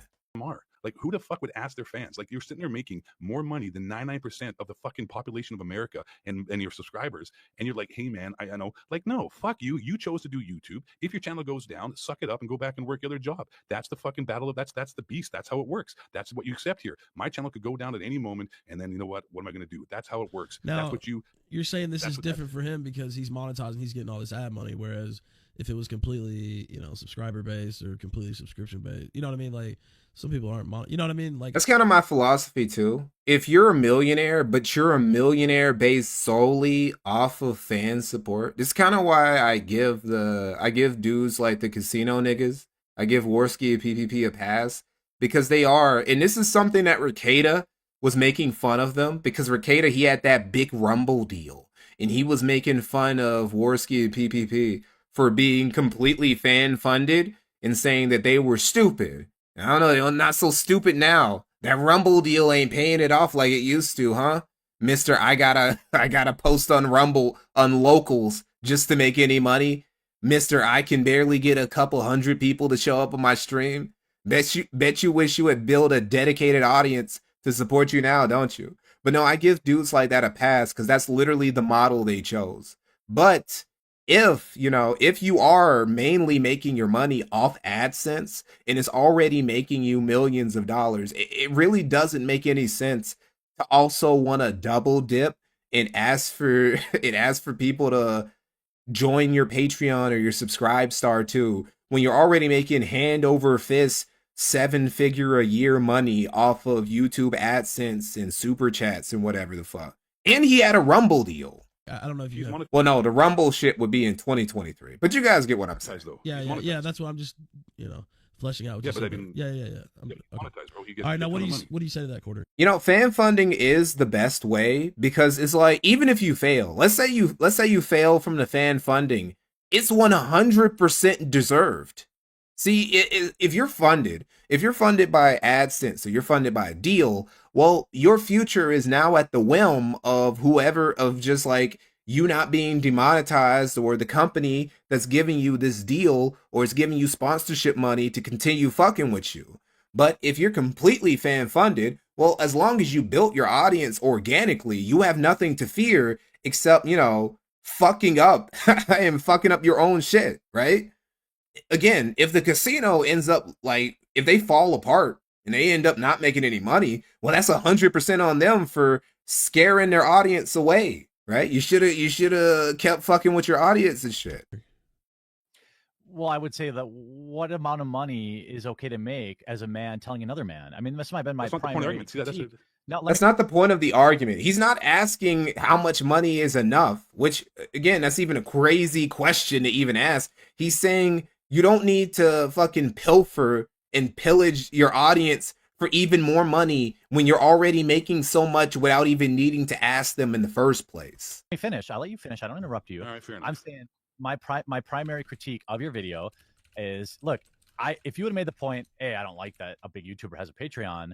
Okay, that's one thing. But you literally titled. Oh yeah, Jeremy had 100K viewers on Rumble at AmFest, which, you know, Rumble is insane. It's insane how much people were botting. There was what was the most viewed what's the most viewed Nick Fuentes stream ever? I forget what it was called. Let me see. Most viewed Nick Fuentes stream. The numbers were something insane. Let's see. Most concurrent viewers on a Nick Fuentes stream. No, that wasn't 2.5. Let's see. No, there's no way. Nick Fuentes' stream with the most concurrent viewers appears to have occurred in September 2025 when his America First show after the death of Charlie Kirk garnered over 2.5 million views. That's botted as fuck. That is botted as fuck. No, he did not get, Nick Fuentes did not get 2.5 million views on fucking Rumble. I don't care that Charlie got assassinated and shit. No, he did not, dude. No, he did. And this is just something, this is just the thing with Rumble. You can just, he wasn't even faking numbers like that on Cozy.tv, bro. Cozy.tv had more honest numbers than that fucking 3 gorgillion numbers, concurrent viewers that he was having, right? Nick was regularly, I'm supposed to believe that Nick Fuentes, that fucking the quartering, that all these dudes on Rumble regularly are getting views better than fucking Osmongold and Hassan every day. Like 2 of the biggest streamers ever. Just both of them make more money than God. And I'm supposed to believe that Jeremy Hambley and Nick Fuentes have equal or better numbers than they do on a daily basis. No, they do not, right? So Jeremy doesn't have support like that. I'd be surprised if he has more concurrent viewers than me. I'd be surprised if Jeremy honestly makes more than 600. He nets more than 600 concurrent viewers a day. I'd be surprised. Hey, I don't like that a big YouTuber has a Patreon. Okay, that's one thing. But you literally titled that I'm a scammer and an e-beggar, which... You are both of those things. I'm neither of the two. You are both of those things. Obviously. And you're a beggar. No, because I made one fucking video and it was, by the way, an afterthought. It was an afterthought. He just forgot. He legitimately, did he make this video? Maybe he was drinking so much. Maybe he drunk so much that he forgot he made this video. He forgot. Maybe, you know what? I can understand the Be Your Own IT video, him forgetting that. The sad, pathetic cry for help from me video. I can forgive him because he doesn't want anybody to remember that because he deleted it and he wants it to be forgotten to time. But this video was still up and it wasn't that old when this stream happened. It was at the beginning of the video, but anyways. It was the beginning of the video was a 1-minute meme that my quote unquote useless editor. Yeah, they're useless. If they're charging more than useless editor. Oh wait, no, he's joking. Never mind. $10 a video, ask for your money back. Well, Garfield's Bizarre Adventure, thank you for the $10. Have you been up to date on Liam's recent shenanigans? He got busted selling a Trace Dr. Do on EVS's live stream and then filmed himself down by the river and implied Minecrafting himself. Again? How many times is it? Man, fucking Liam Gray. He's like the Boogie of Cometscape, the way he keeps talking about how he's gonna kill himself. Like, shut up, nigga. Shut up and stop taking off your shirt. Dude, I get so tired. I'm so tired of that nigga just threatening to end his life. Niggas who are dramatic. They're like teenage girls who cut themselves. Like, look, either get the job done or stop making a mess. It's annoying. You know what? Anyways. It was the beginning of the video was a 1-minute meme that my quote unquote useless editor. Yeah, they're useless. If they're charging more than $10 a video, ask for your money back. Well, hey, I would love to talk to an editor that you pay a living wage and you pay them $10 a video because I don't pay. I do all my stuff on my own. I'm self-made. Okay. Well, that's fine. That's fine. You're self-made. You're giving up being a millionaire, and I appreciate that. But I'm saying, how much money am I allowed to make? Why are you Here's the thing, right? Paying them a living wage. So you're paying multiple editors a living wage for. There's no way. Even if you're editing 5 to 6 videos a day. I basically did, I would say I did slightly more editing.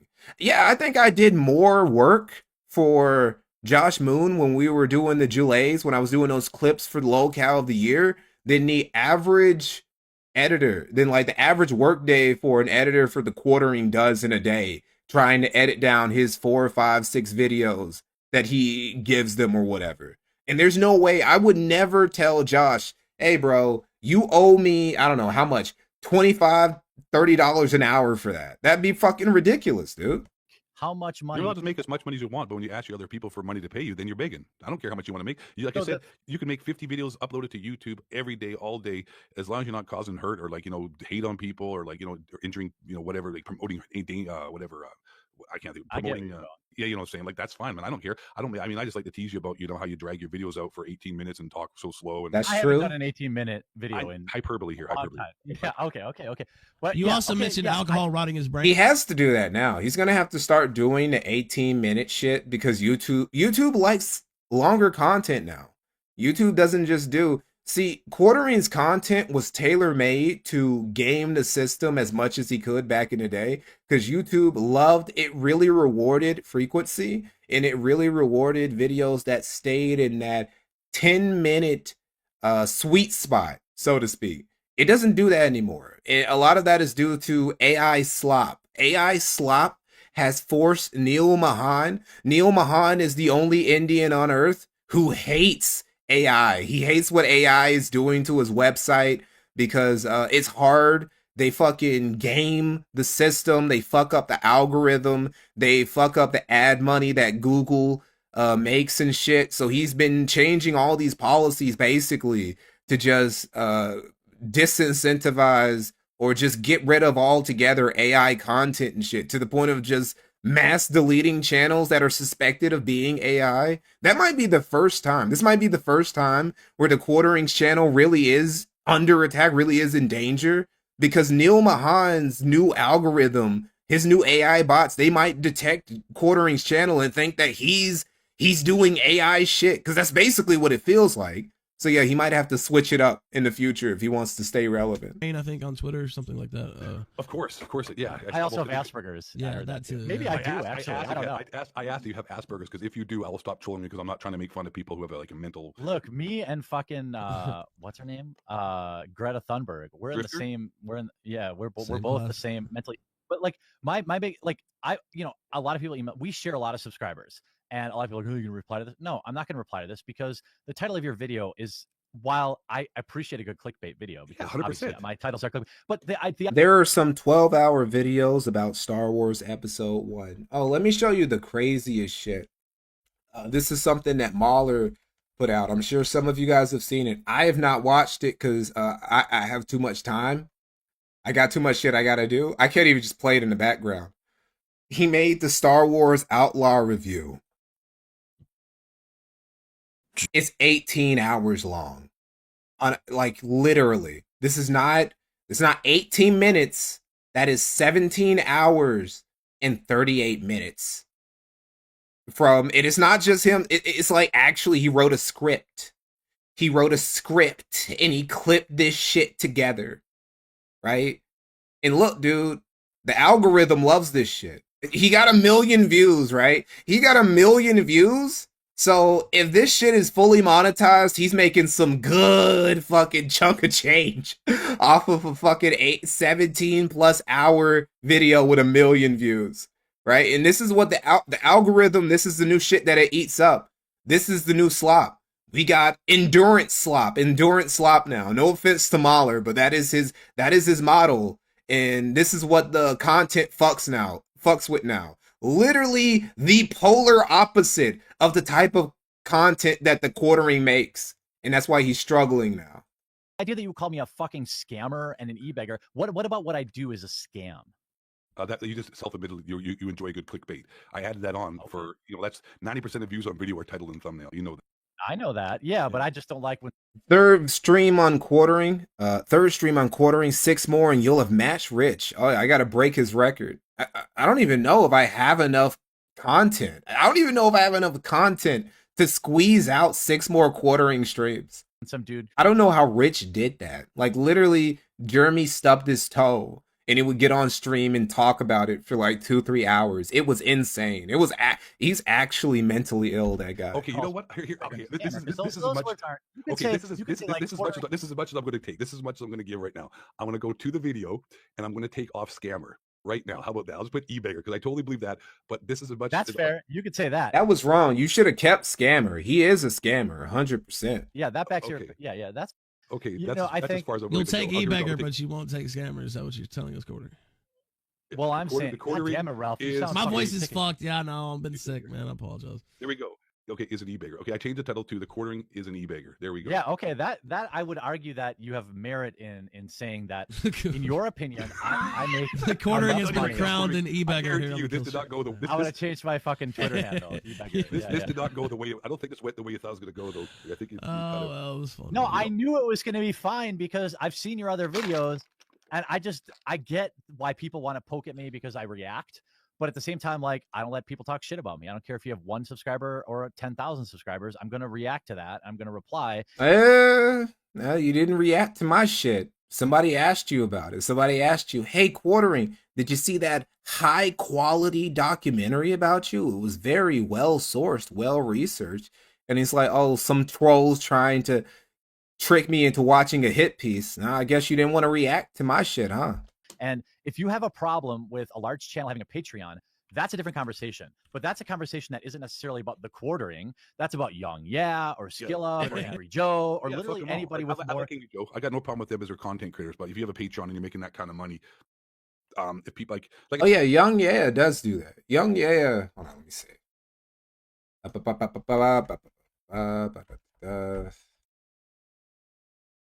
Young Yeah. The guy who Young Yeah is actually an inspiration. Oh shit, he has the Patreon link right here. Yes, this is actually a perfect example. Fucking over 1 million subs, his videos. Holy shit. Damn, Young Yeah gets better views than the quartering. He actually does. He consistently is hitting over 100K every fucking upload. Most of the time he is. Damn, okay. All right, good for him. You definitely do not need this Patreon, bro. You do not need this Patreon, brother. You don't need this. Oh, wait, hold up. He posted something. Let me see that. Let me see. What does he say? Hey, everyone. Just wanted to reach out and let you all know that I've chosen to wind down Patreon. I've been stretched too thin to put work into it and keep up with it. So I don't feel like it's appropriate to maintain tiers and rewards anymore. Oh, so you're going to take it down. There's only a $1 tier now. Oh, okay. Just going to keep it up. But I'll just take $1 now, guys. That's it. To which folks can chip in as they wish. There is no pressure to do so, of course. Okay. I guess it's kind of like, I don't know, it's kind of like having a chat for a stream. Anybody can donate. No pressure. You know, no pressure. I do stream. He streams too, by the way. He also like, this dude has like, okay, he streams, he makes videos, he has Patreon, and he's like literally a professional voice actor who gets, bro. And also, he probably also makes money off of social media. He probably makes some money off of TikToks too.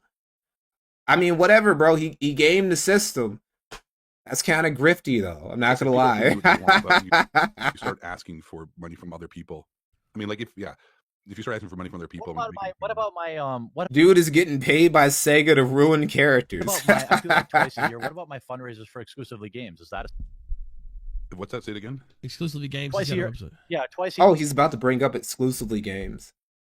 You know, isn't it very convenient? I do think that it's not a coincidence that as soon as Young Yeah starts voicing Kiryu gets replaced as the protagonist of the Yakuza franchise, right? They even made a spinoff with Mishima, but not with Kiryu. Curious. I wonder if that was Sega just like, well, okay, we'll let him voice the character in English, but we're just gonna put the character in the sidelines. I wonder what that's about. Start asking for money from other people. What about my I do it like twice a year. What about my fundraisers for exclusively games? Is that What's that? Say it again. Exclusively games. Twice a year. Website. Yeah, twice a year I sell T-shirts to fund exclusivelygames.com, where I pay writers and an editor. Is that a scam? Or should I pay for all of that? You did get scammed. See, exclusively games, I don't think that was a scam per se. I mean, he was using donator funds. Somebody told me that only a fool starts a business using other people, using his own money, right? Like the game is to use other people's money. But here's the thing, right? Whether it's donator funds, whether it's funds from a friend, whether it's from a bank, you know, some shit like that, whether it's from a creditor, you don't use your own money though. I mean, which I guess he already broke that rule. He basically fucked. It doesn't matter how he finances his businesses; they're gonna fall apart regardless when it comes to quartering. But exclusively games, that wasn't so much a scam as it was him being a retarded businessman and just not knowing what the fuck he was doing. Too. No. Well, I mean, you say I didn't cutting out. So you say it's for like a charity? Oh, I'm sorry, Conan. I forgot about your dono. Conan Edo Gooner, thank you for the $4.99. Please mention Merce singing Happy Birthday the Sticks in your Skeptics doc. I don't care if it's irrelevant. That moment must be immortalized. You know, sometimes I wonder about just making a Merce documentary. I mean, it's been a while. When was the last time somebody made a good Merce documentary? When was the last time somebody did that? What, Porcelain? It's been a minute. There's been a lot of new shit that's popped up, so I've been wondering. No, I got other shit I gotta get to first, but I don't know. That might be on the menu. I run an ad-free website called exclusivelygames.com, which covers, you know, most of my videos are railing about SJWs and video games and bullshit. Yeah. So instead of just whining about that, I put together a fucking website and paid writers and an editor to put together the type of art. So all of my income that comes in on the quartering, which, yes, it can be substantial, but it also funds thousands of dollars in articles every month for exclusivelygames.com. It covers a salary for a full-time editor on exclusivelygames.com. It covers a salary for a social media manager for exclusivelygames.com. It covers a salary for a news desk editor for exclusivelygames.com. Every penny that comes into... Reminder, again, Exclusively Games launched. It didn't have the review segment of the website wasn't operating properly. The video part of the website to let you watch videos wasn't operating properly. There were still problems with the fucking forum itself. So he's talking about, I shelled out all this money to get Exclusively Games running. It was barely running. You did a shitty job. It's just like with, I'm actually forgetting the name of it now. Game Finder. He launched that app. The app has all these fucking bugs. He didn't do any bug testing. It didn't even release properly. He's just shit at this sort of stuff. Conan and Indo Gooner, thanks for the $1.99. Female cop. The quartering essentially funds everything else I do, whether it's editors or Exclusively Games or articles for Exclusively Games. And so, yeah. Does Exclusively Games make you money? No, it's never made a dime. There's not a single ad on the website. Retarded. That's actually really stupid. That's actually really fucking dumb to run a website of that scale, of that magnitude, and not make a single dime off of it, right? To not try and run some ads from the beginning. You cannot run a website on that scale. You can't make your own version of fucking IGN or something like that, and then just your own Destructoid, and it not function off some sort of adverts. You can't do that. Even Kick, they didn't start with ads. They told people from the beginning, look, eventually we're gonna need ads on this bitch to keep the show running. It's impossible. You should have known better. Every penny that comes... Sneeburger Syndrome, thank you for the £2. Horse noises. Comes in from the quartering. About 40% of it goes to fund whether it's my editors or exclusivelygames.com. I spread that around. You're running a business. Good for you. He wasn't really running a business. He was just fucking around with a business. Like, him bragging about, oh, I had to spend all this money and shit. It doesn't matter if it was all basically being set on fire. Right. Also, he was being scammed by Indians too. It's like, that's another thing. He'll never mention that part, but that was another thing in this thing. He was getting scammed by Indians too. So when somebody calls me a scammer and e-beggar, I have a real issue with that because I'm putting out, look, I am very thankful for the audience that I have, and November to January or fucking August, November, December of every year is fucking great. But that money pays for a lot more than just my alcohol. Wait, what? Hold on. What do you say? Look, I am very thankful for the audience that I have, and November to January or fucking August, November, December of every year is August, November, December. Why those specific months? What's so special about those months? It's fucking great. But that money pays for a lot more than just my alcoholism. You know what I mean? Yeah, I got you. But yeah, I mean, Dread, thanks for the $2. Doggo didn't die. still back to the point at hand. Like the e-begging, the beggar was off of you asking money from your fans to pay for your business when you already make so much money anyways. But now that you didn't ask your subscribe stars to fund that website anyways, though. But Yeah, exactly. Why are you even bringing that up? Why are you even bringing up exclusively games? That's not what the subscribe star was for. You threw a Indiegogo for exclusively games. That's not what that shit was going for. If that was, you would have said that from the get-go. You were talking. You said it was for editors to pay your editors. Right. It's all goes into the same pot. For your channel. So Oh, those months have the biggest payout in YouTube? Oh, okay. I actually was not aware of that because in my experience, I don't know, personally, just speaking from personal experience, my biggest payouts on YouTube have just been, I don't know, they're completely random. It's entirely, I guess it's different for me because my money, what I make on YouTube is pretty much based on the content I'm making. So I guess for somebody like Jeremy, who his content doesn't matter, it's all just the same bland, topical slop that never has no rewatchability. None of his videos have evergreen status. Nobody in life ever has gone, oh damn, bro, I gotta go back and revisit that classic quartering, man. I gotta give that shit a watch. That was that hot shit. That shit from 2019. Man, I gotta watch that again. Nobody has ever done that. I'd be surprised if there's ever been more than 5 quartering videos that have ever been rewatched by anybody, right?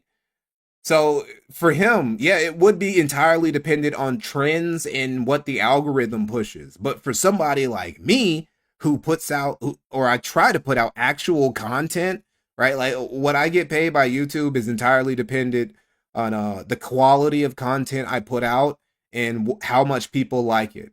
But yeah, you didn't exclusively. Yeah, that website itself costs about $10,000 a month to run. So yeah, okay, that's your own choice. I'm not judging. No, it is my own choice. But I'm saying like, that's all coming out of the money same to do a website or whatever to run a website. That's cool. I mean, like, there's got to be a reason to do it. You wouldn't just throw money into a black hole. I mean, like to have a website. No, I literally am. I'm literally flushing $10,000 a month into a black hole because. Well, then your subscribers shouldn't have to pay for your stupid business decisions. Exactly. Like, what the fuck? Like, dude, imagine, dude. Again, this guy took $160,000 in order to fucking run this website. No, by the end, he ran a second fundraiser that made $50,000. So it's over $200,000 he took for this website, and he's just admitting right here that he's just throwing it all down a black hole. He's just setting all of it on fire, and he's proud of it. He's proud of the fact that he ran this website into the ground and it makes no fucking money. Well, that's probably true, but I'm saying that website, I feel like I need to fund because I monetized shitty games journalism so effectively that I'm like, look, I need to give some of this back to the gaming community. And what was that cope? What was that cope excuse just then? That website, I feel like I need to fund because I monetized shitty games journalism so effectively that I'm like, look, I need to give some of this back to the gaming community and cover. Like, I'm always bitching about games journalism website or game. That is such a cope. It's like I've made so much money. I've made so much money shitting off games journalism. You know, I gotta give some back to the community, and that's why it's fine that my website doesn't make any money. Journalism sites talking about politics and bullshit. So I'm going to go out there and I'm going to have a website that talks about video games without that bullshit. So yeah, in a way, my subscribe star backers, which by the way is like $1,000 a month. It's nothing. I looked at it. It's nothing. Okay, so right, we're not. That ain't nothing. There are tons of people who wish they could make $1,000 a month off Patreon. They wish an extra 1,000 that you basically didn't have to do anything to get. They would love that. Not talking your like fans are smart. They're like, fuck, I'm not donating to this rich guy. I like your fans. Well, okay, maybe that's true. But I'm saying it's not like I'm pushing it. I don't mention it in my daily videos. There's not even a goddamn link in my description to my subscribe star. So I would ask. Okay, is it even that important then? Why even have it? Why even have it then? If it's not that important, if it's, again, he said, oh, I'm using this to pay for my editors. So the thing that you're using to pay your editors and shit, you don't even advertise it. You're just like, do your editors even get paid regularly then? Is them getting paid on time not a priority for you? You're not even advertising the vehicle by which you're using to pay them. It doesn't make any sense. that I've made 3 videos a day for 2 fucking years, Yeah, and you're a I've hustler, never for sure. once. I respect that But for sure. I'm saying, like, I have not put out a video that said any fucking videos are going away if you don't give me money. I'm not saying that like exclusivelygames.com is going away if you don't give me money. I'm not saying that you're going to get less videos a day if you give me less money. I'm not fucking pay gating any videos. I'm not doing subscribe. All that was basically what happened, though. That was what happened to Exclusively Games. People stopped giving him money, and then the site died. Only streams. I'm not doing a goddamn thing that's money gated. So I sincerely take exception to being called an e-beggar and a scammer. Just because you don't put some shit behind a paywall, just because you don't put something behind a paywall doesn't mean that you're not an e-beggar. He's going with a very, very, very specific definition, and he's doing it for a very. Hold on. Yeah, he's going with a very specific definition of e-begging, and he's doing it specifically because he knows that any other definition he falls under. I told you I took the scammer out of the title of my video, but well, that's fine. I'm saying that in that instance, that's you're begging your fans for money, but whatever. I took. On a scale of 1 to 10, 10 being redemption and that dark side or what that guy's Phil. What the fuck's that dude? What's the guy? Everyone makes fun of. Dark Side Phil. It is Dark Side Phil. I'm an idiot. Yeah, that guy. Quartering just interviewed Dark Side Phil not that long ago, actually. Dude, that guy. People always tell me I should do videos on him, but on a scale, I mean, all honesty here, no hyperbole, clickbait to get YouTube videos and views and stuff like that. On a scale between 1 and 10, for them being like 9s and 10s, you're definitely like on the other side of the spectrum. Without fair enough. We can leave it. I mean, I feel, but I still think your videos suck. Okay, that's fair. That's fair. I'm joking. I'm joking. I'm just fucking with you. Look, either. I mean, that's fair. I would never debate somebody that hated my videos because that's a personal preference. Yeah, subjective. But I feel like, dude, you and I share a huge audience. When you put out that video, I received a ton of emails that were like, "You're gonna." Okay, now he's trying to do the diplomacy thing because he realizes he can't really win this debate because he is an e-beggar. And it's probably part of him. There's probably a voice in the back of his head going like, well, I actually have begged for money from my fans, like explicitly. I have said that I can't keep doing content unless they donate to my Patreon and stuff like that. He does do that. So he's trying to go the diplomatic route now to just get this dude off of him. Do a response video. I'm like, no, because I feel like I don't want to alienate our viewers and I don't want to shit on I don't want to make people choose. I want people who going to choose anyways at the end of the day. People are still going to sure watch they videos. will. No, sure they will. Dude, I've attacked so many people who share the same subscriber base I do, and these people don't care. If they find you entertaining and they like what you watch, they're going to watch. Well, unless you do something egregious like get charged for manslaughter or like rape or like you're a Minecraft YouTuber and diddler and all that stuff. That'll get your fans gone. But yeah, but I don't know about that. I actually don't know about that because somehow. Oh, hold on. Let me go. Let me see. I don't know. Maybe I'm being too Rumble. I'm gonna go to Rumble and Dr. Disrespect. Let's see. Hey, he's ain't bad views. Is he live now? What was his last?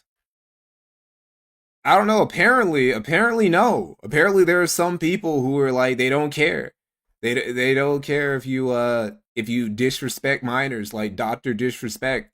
You can still get away with it, right? You just continue on like nothing happened.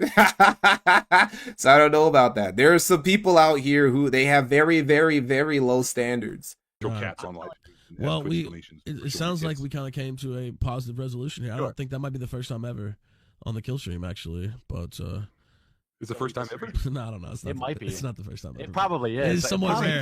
Here's the it is somewhat rare. Hashtag Jeremy is an e-beggar.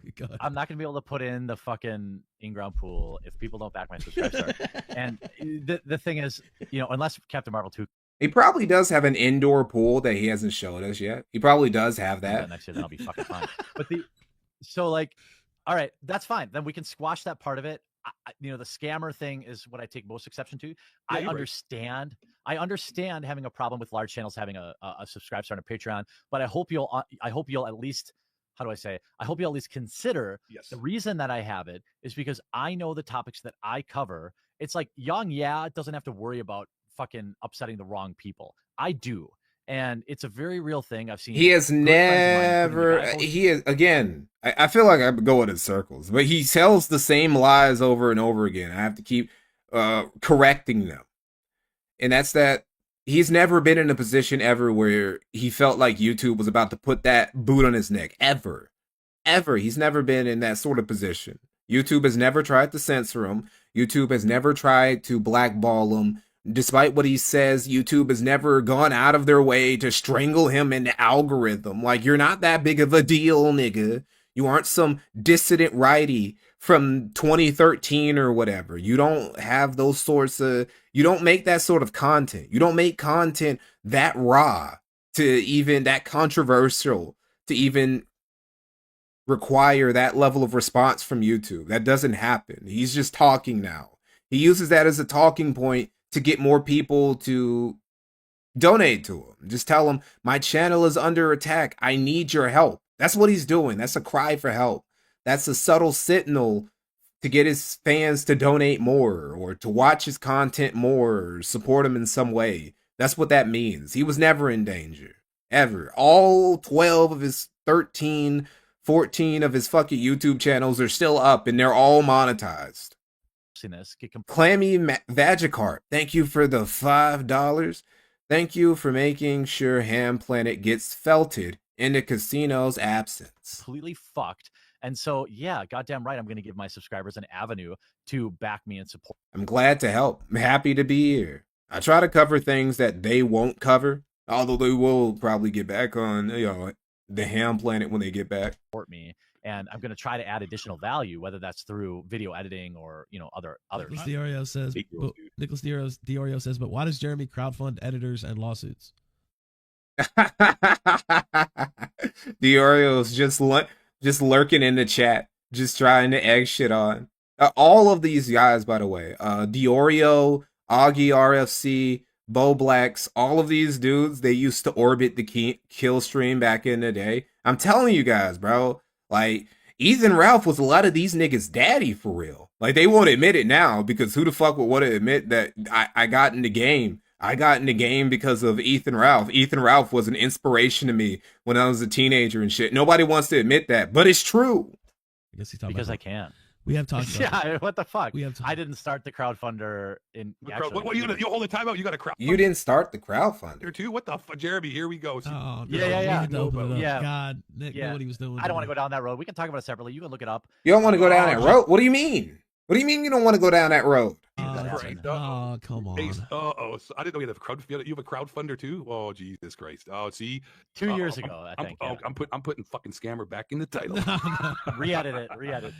Nah, I'll say I don't know how much he's allowed to talk about, but he had a lawsuit. Some guy attacked him outside of a convention. I forgot the name of the fucking convention, but Keemstar? Was it Keemstar trying to put you in a headlock?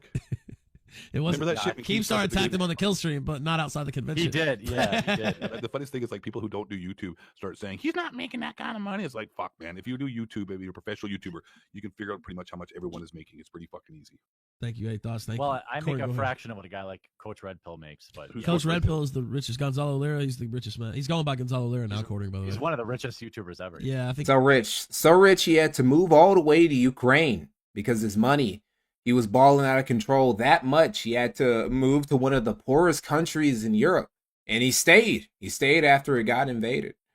Anyway, before we get up out of here, because that was all. I just wanted to cover some more next quartering stuff stream, because there will be. I got some other leftover quartering shit. The next one will be... It's going to be away from blood sports. We're basically done with the blood sports career of quartering. As you've seen, pretty much his entire blood sports career was him getting his ass beat. You know what? We might go over that one drunk stream. We might do that next time. We'll go over the one drunk stream between him and Keemstar and Medicare, and then that will be the actual end of his blood sports era. But yeah, he lost. He lost every blood sports debate he ever got in. And he lost them pretty badly. It wasn't even close. But this video, we saw this video before for those of you who weren't there. The future of exclusively games. He made this video in June 23rd, 2020. That was only a few months after the debate we just saw him just have with 8 thoughts. So I now believe The only reason why Quartering didn't continue crowdfunding wasn't because out of some sense of honor or some sense of actually turning exclusively games into something that could sustain itself. It was rather because 8 Thoughts had called him out for being a grifter, for being an e-beggar, for being someone who relies on his audience to pay for things, even though he makes tons of money off YouTube and he's a big YouTuber and shit. Quartering was put on the spot. He felt so ashamed and he wanted to actually not live up to the e-beggar grifter label that had been put on him, that he very much deserved even before all that shit, that he couldn't do it anymore, right? So that's the actual reason why he didn't crowdfund again. If it wasn't for 8 Thoughts calling him an e-beggar and a grifter and a scammer, Jeremy probably would have tried to throw a third crowdfunder for exclusively games, and he would have kept doing that until people stopped giving him money. That's probably what he actually did do. So yeah, I'm glad we went over that. I feel like that was some good shit. That was some good-ish. I felt like we got through. Every time we go through one of these streams, we get a little bit more lore. We get a little bit more lore about Jeremy than we had before. Again, well, hold on. Let me read chat for a little bit, and then, well, first off, no, what the fuck? I fucked up. Hold on. I can. Oh, I know what I can do. I'll do it right here. Nice. Okay. This is the playlist. This is the playlist where all the VODs go. This VOD will also go in this playlist. I will wait. I will wait for you guys to check it out while I read chat for a few minutes. Somebody just asked, The Only Bilge, what is your most woke opinion? What's my most woke opinion? Shit, that's actually a good question. I guess I got 2. 1, I don't mind the gays that much. They don't scare me. I also don't mind the Jews that much. I think they're pretty cool, very good at bank shit and whatnot. I guess my most woke opinion ever is that I'm a very staunch Republican, and I don't mean that in the sense of political affiliation. I mean that in the sense that I'm very much pro-democracy. Well, America isn't a democracy, not a direct democracy. We're a representative republic. And I'm very staunchly that. And I do believe that anybody who would ever try and become a king or tyrant or dictator in the United States should deserve a bullet through the head or some shit, right? So I am one of those dudes for real. I do think that FDR, I won't deny he was a very effective president, a very effective politician, but he is the most authoritarian president we've ever had, the closest America ever had to a king.